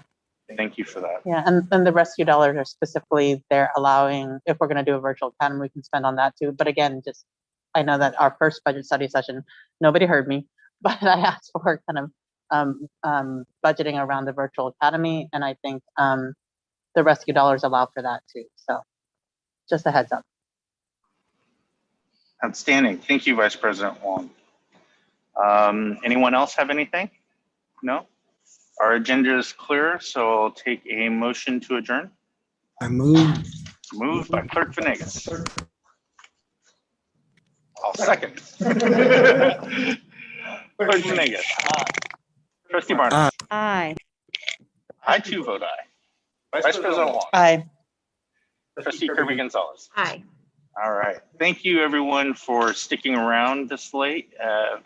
Matt, Stan, Norma, who are sitting here, Mario, thank you guys. So have a great night.